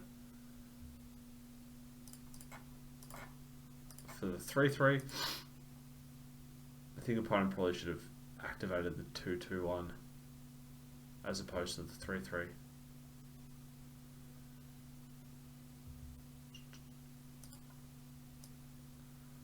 So now like we can invasion. I think we just invasion, thin the deck out. It's not really worth invasioning and Fiora yet.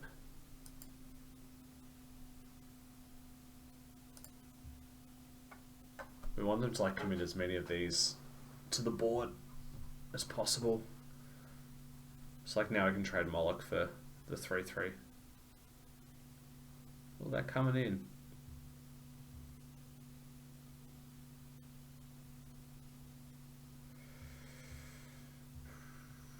It's possible now's the right time to just invasion of Fiora this turn.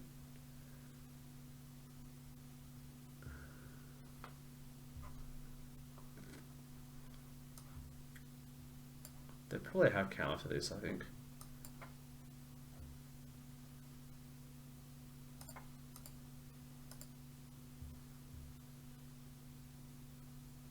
Moment of truth. Okay, so they get another counter there. Jeez, the Seed Shark's just so good in their deck. It's just like insane. I think if they don't draw this card though, like, we can beat them on the play. And we just, well, I think, yeah, we want to be ramping and putting as much pressure on them as possible on the play. So we just destroy all the creatures. Sago. They have to leave like one back in order to block our Moloch. So like if they attack here, we're going to flip the invasion, and then the Monarch's just very, very strong.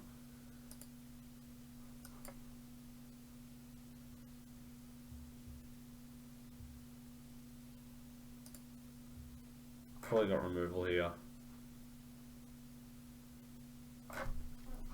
Unseal the Necropolis would be good.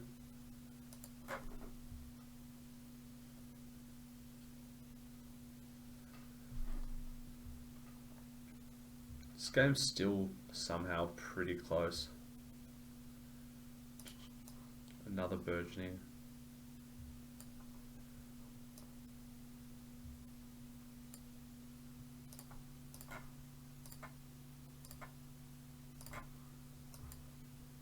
Burgeoning's fine because it will trade for one of them. If we just draw like any of our value creatures in the next couple of turns, like if we draw a Gargantua, or if we draw Unseal the Necropolis, or Eyes of Halo the Forager would be really nice. Still in this game somehow. I don't know, they made so many tokens off their Seed Shark, like all these spells we got Seed Sharked on.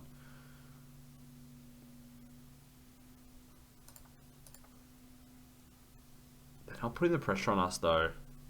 Oh wow, Modi is like insane here.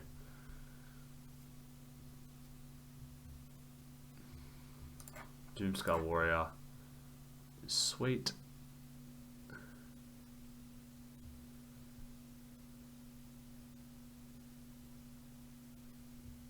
Looks like they've got a counter spell here. It's probably Artistic Refusal.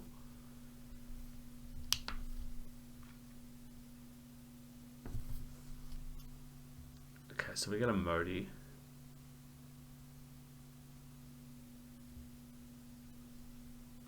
And we get to hit this down to 2. So now if we can clear the way, if we draw like one of our 7, we have a lot of 6 drops and 7 drops for a Modi. If we draw any of them, like the Swamp Cycling Menace creature would be amazing here.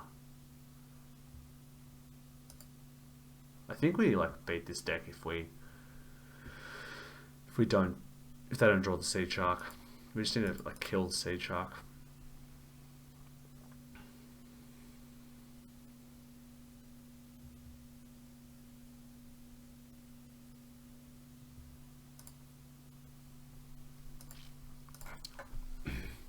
I think now they're like gonna flip surely both of their tokens. Give them the turn off and no, they kill them. Yeah, I mean that's. You just have to do that on your turn. You cannot vanquish the weak on our turn because you let us have the opportunity to play a 6-drop if we drew it, and then we get the Cascade, and we get 2 spells out of our draw.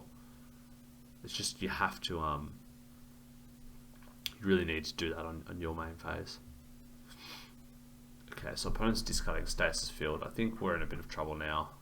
Didn't really expect to win this one, but I don't know why they discarded Stasis Field over a land.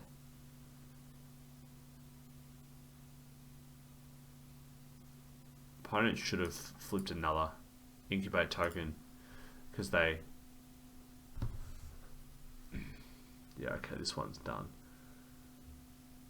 They could have flipped here as well because the Racer can pay for the Cryptomancer.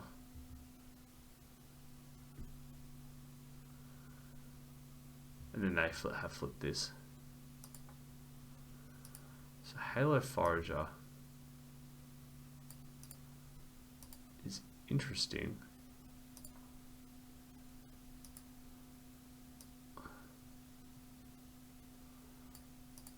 I think we just want to actually get the Eyes of Cataxius here. This is going to get to flip.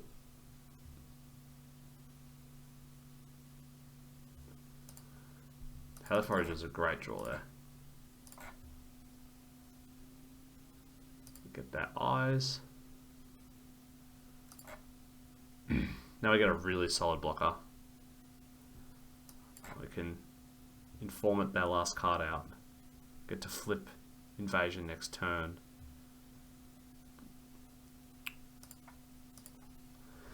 Okay. We're right back in this game with Halo Forager there, because we're going to get to flip Invasion of Fiora next turn. Then we're going to start drawing cards. And they don't have many good attacks. Like, they can attack with the Flywheel Racer this turn. And then we just, like, trade the 3/3 for it. And then when we attack with Invasion of the Fiora backside, we can flip the Invasion of Zendikar immediately. It also kills all their tokens. So they're going to come in here. I think they'll probably just attack with the... They should, I think, attack with everyone and just get this flipped.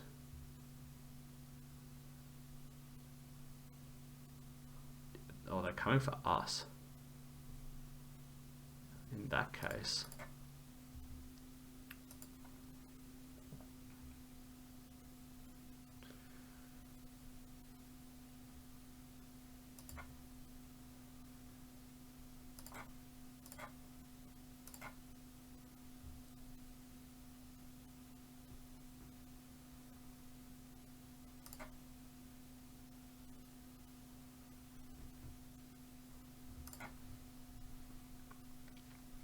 So now we're going to start drawing cards if they can't deal combat. Oh, managed to get the win there. That is unbelievable. I cannot believe we managed to win that game. And I'll see you for the final game where we're playing for a spot in the second draft. Alrighty, the fourth and final match against somebody with Jagath the Wellspring. This hand's a keep for sure. we get Moloch into Warrior. They're taking a mulligan, which is like it's not as damaging for them because they've got the companion, but it's still good for us, obviously. And this hand's like very good with Flourish into Moloch on their end step into if we draw a land. We get to play the Warrior. They're blue as well, which means we may get to draw a card off this. Kenner Spell Spear is just gonna die here. Just can't let that thing flip. Ever. Go ahead and ship the turn. Hopefully they play a blue spell here. Harried Artisan. They're going to attack us with it. We're going to go ahead and end step flash this in. And now we get to just Doomskull Warrior onto our Moloch. We get to choose a card from 5 cards here. Slam the Gargantua because it's just such good card advantage for us on this board. Opponent's going to have to deal with the Warrior and the Moloch. Bit of a tough spot for them. This is the start that I was envisaging with this deck. We just haven't really lived it out at all. So now I can go ahead. We don't really want to attack with the Warrior because they can double block pretty effectively. Like they can block with the 2/3 and the 2/2. But we can just bash with the Moloch. And if they double block, that's fine for us. So now let's go ahead and play Burgeoning. And we'll just play Nezumi Informant, get a card out of their hand.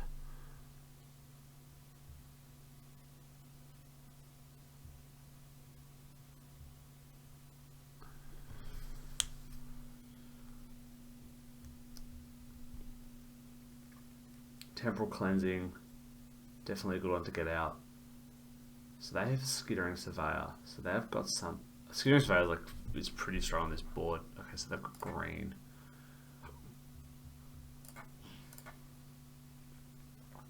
I think we just go ahead and start slamming in. They can double block here, but we're just going to start clearing the board. And then just dropping Gargantuas on them.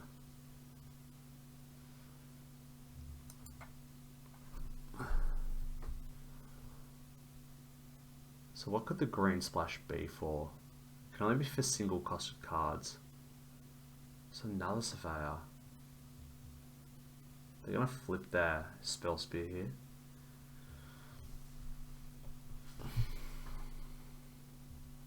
Have to pay a life to do so.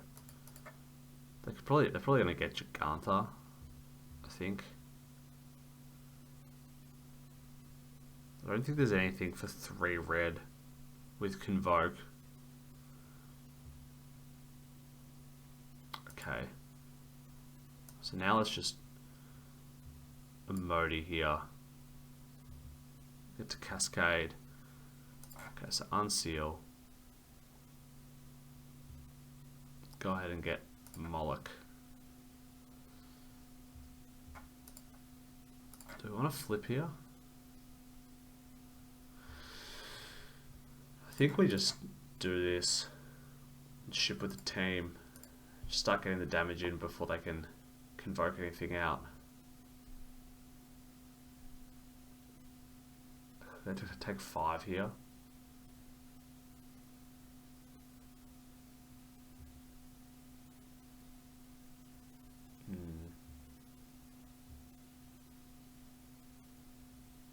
Yeah, because now they take 5 and they have to block both of these creatures, and we get to Phyrexian Gargantua into a Cascade.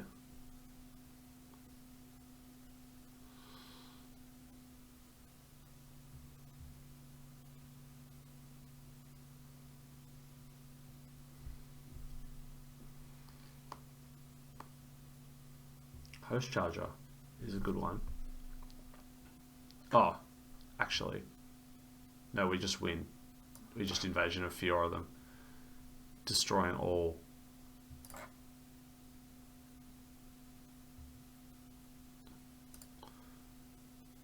Just destroying all non-legendaries.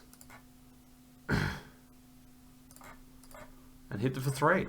Okay, that's game 1. Opponent's got a sweet blue-red deck.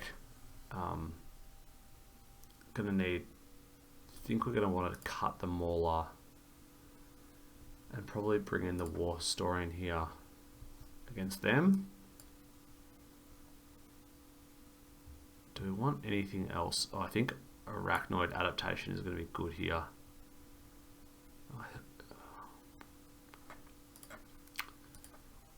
The 3-1's good because it trades with like a lot of their early creatures. Gives us Surveil. I also like the adaptation. What don't I like against them? I think it's fine to do the 41 with the.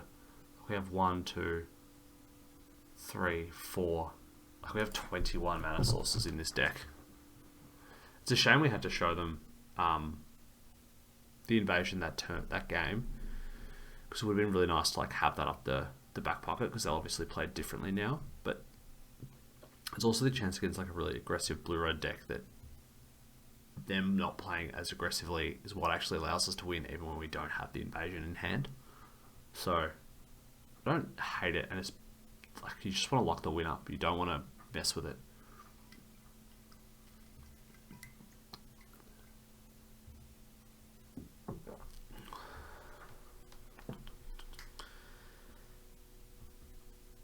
Obviously, would love to just get the victory here. Getting to draft the second time is really, really fun, and the arena opens. I think you only need 2 wins in order to make 500 US. 3 wins is 1,000 and 4 is 2,000. You can't, like, if you've already lost 1 in the first draft, you can't lose any matches though. So it's really, really tough to win, obviously. But you know, getting 2 matches in a row isn't super difficult if you've got a strong deck. You just come up against someone who didn't have a like great draft and then like win a close game. But you know, if you manage to go 4-0 in the first draft, it's obviously preferable. This is a hand we just have to mulligan against this opponent. This is a hand we can keep. And we're just going to bin a forest.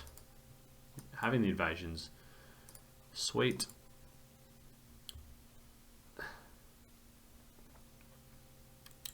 Thrashing Frontliner is a card I'd much rather see than like the Kenra Spell Spear, so I'm happy with that.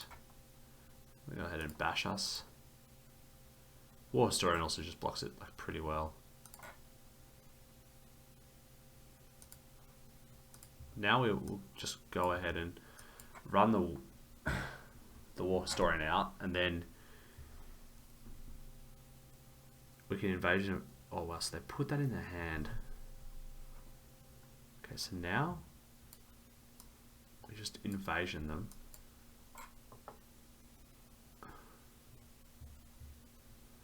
They have to discard. We get to draw, and like we can potentially flip this turn if they don't block.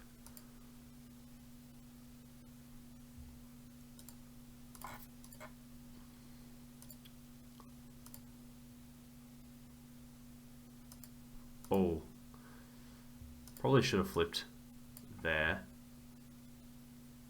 We do have the adaptation in hand to prevent like a volcanic spite from taking it out, but yeah, I just clicked through a little bit too quickly there.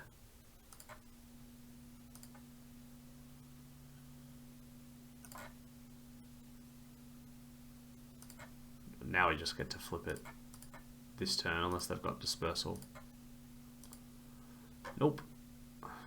So we're going to go ahead and cast this one. I think as the Rat Informant, so it's a 4/4 you have to discard.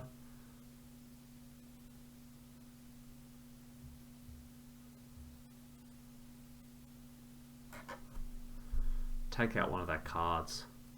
Grab blocker in hand. Take out the Rada. And then we want to play Forest so that we can Moloch them on their end step, especially if they play a blue card here. It's just going to be insane for us. They're not going to attack. I think we just hold Moloch actually, especially with invasion in hand. Like,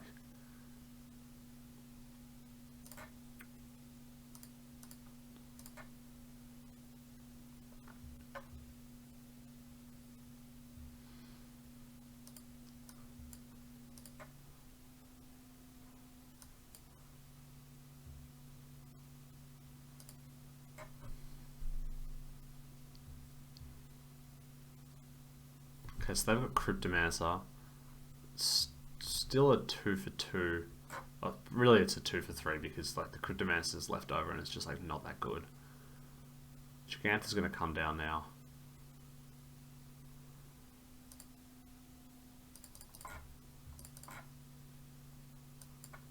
We just go ahead and keep applying the pressure here. Wow, so they're not blocking there. We can just say go. Like, we can hold invasion now.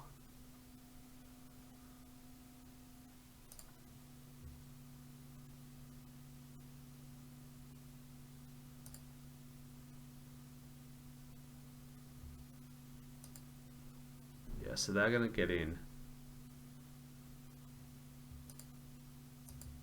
We're going to take 12 here. But now I think we can Final Flourish the 3/2 Scald. Moloch ourselves in here. And then just play Invasion of Fiora. And destroy all legendary creatures. And now flip the invasion.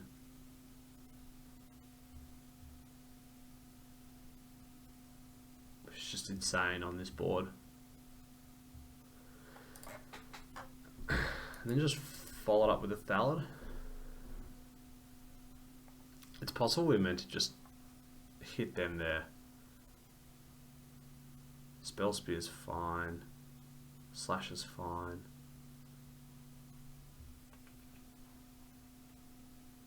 Can't play that, but we can unseal our last card out.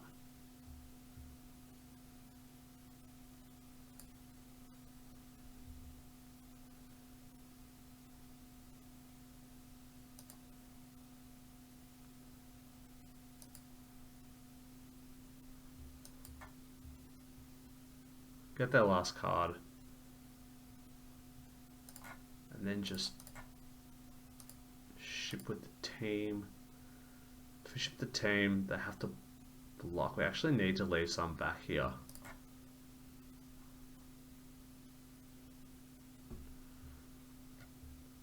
I think we just attack with just these two. Leaves them pretty dead next turn. They can like double block here. We have the blocks for this. They have no cards in hand. Get to play War Historian next turn and draw.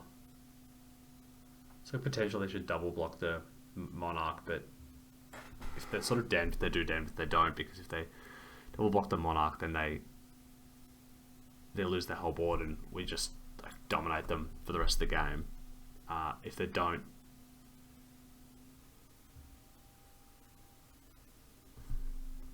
they obviously like could have Stoke the Flames or something. Oh, so that's, we can block that with our Reacher.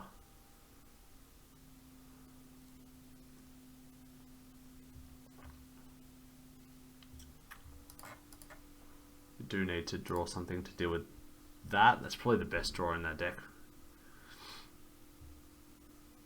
Tangled Skyline's amazing here. Because we can play Tangled Skyline. Yeah, that's just such a sick draw. But we don't want them to know Do we have that yet?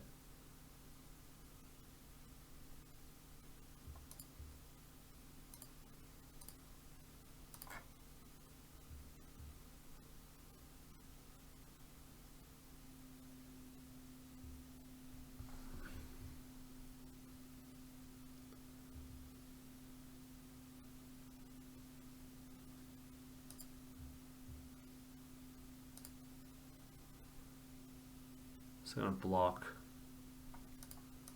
We just skyline. Incubate 5. Ship the turn.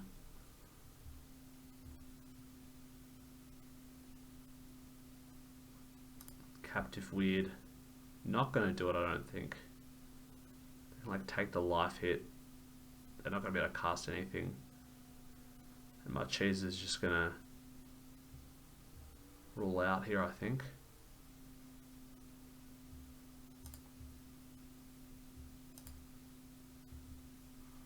Great sword.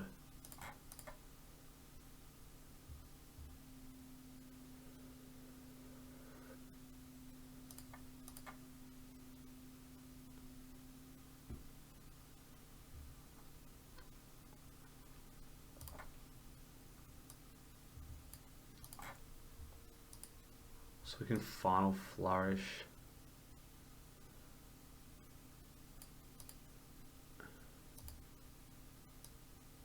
I think it's probably what we want to do here. Just final flourish them.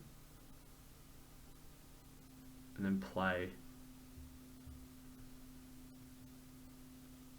Yeah, we just...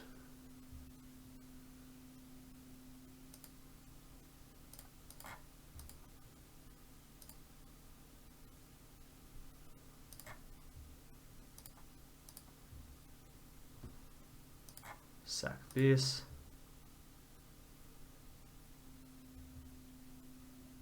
Then ship with everyone. They died at any 2.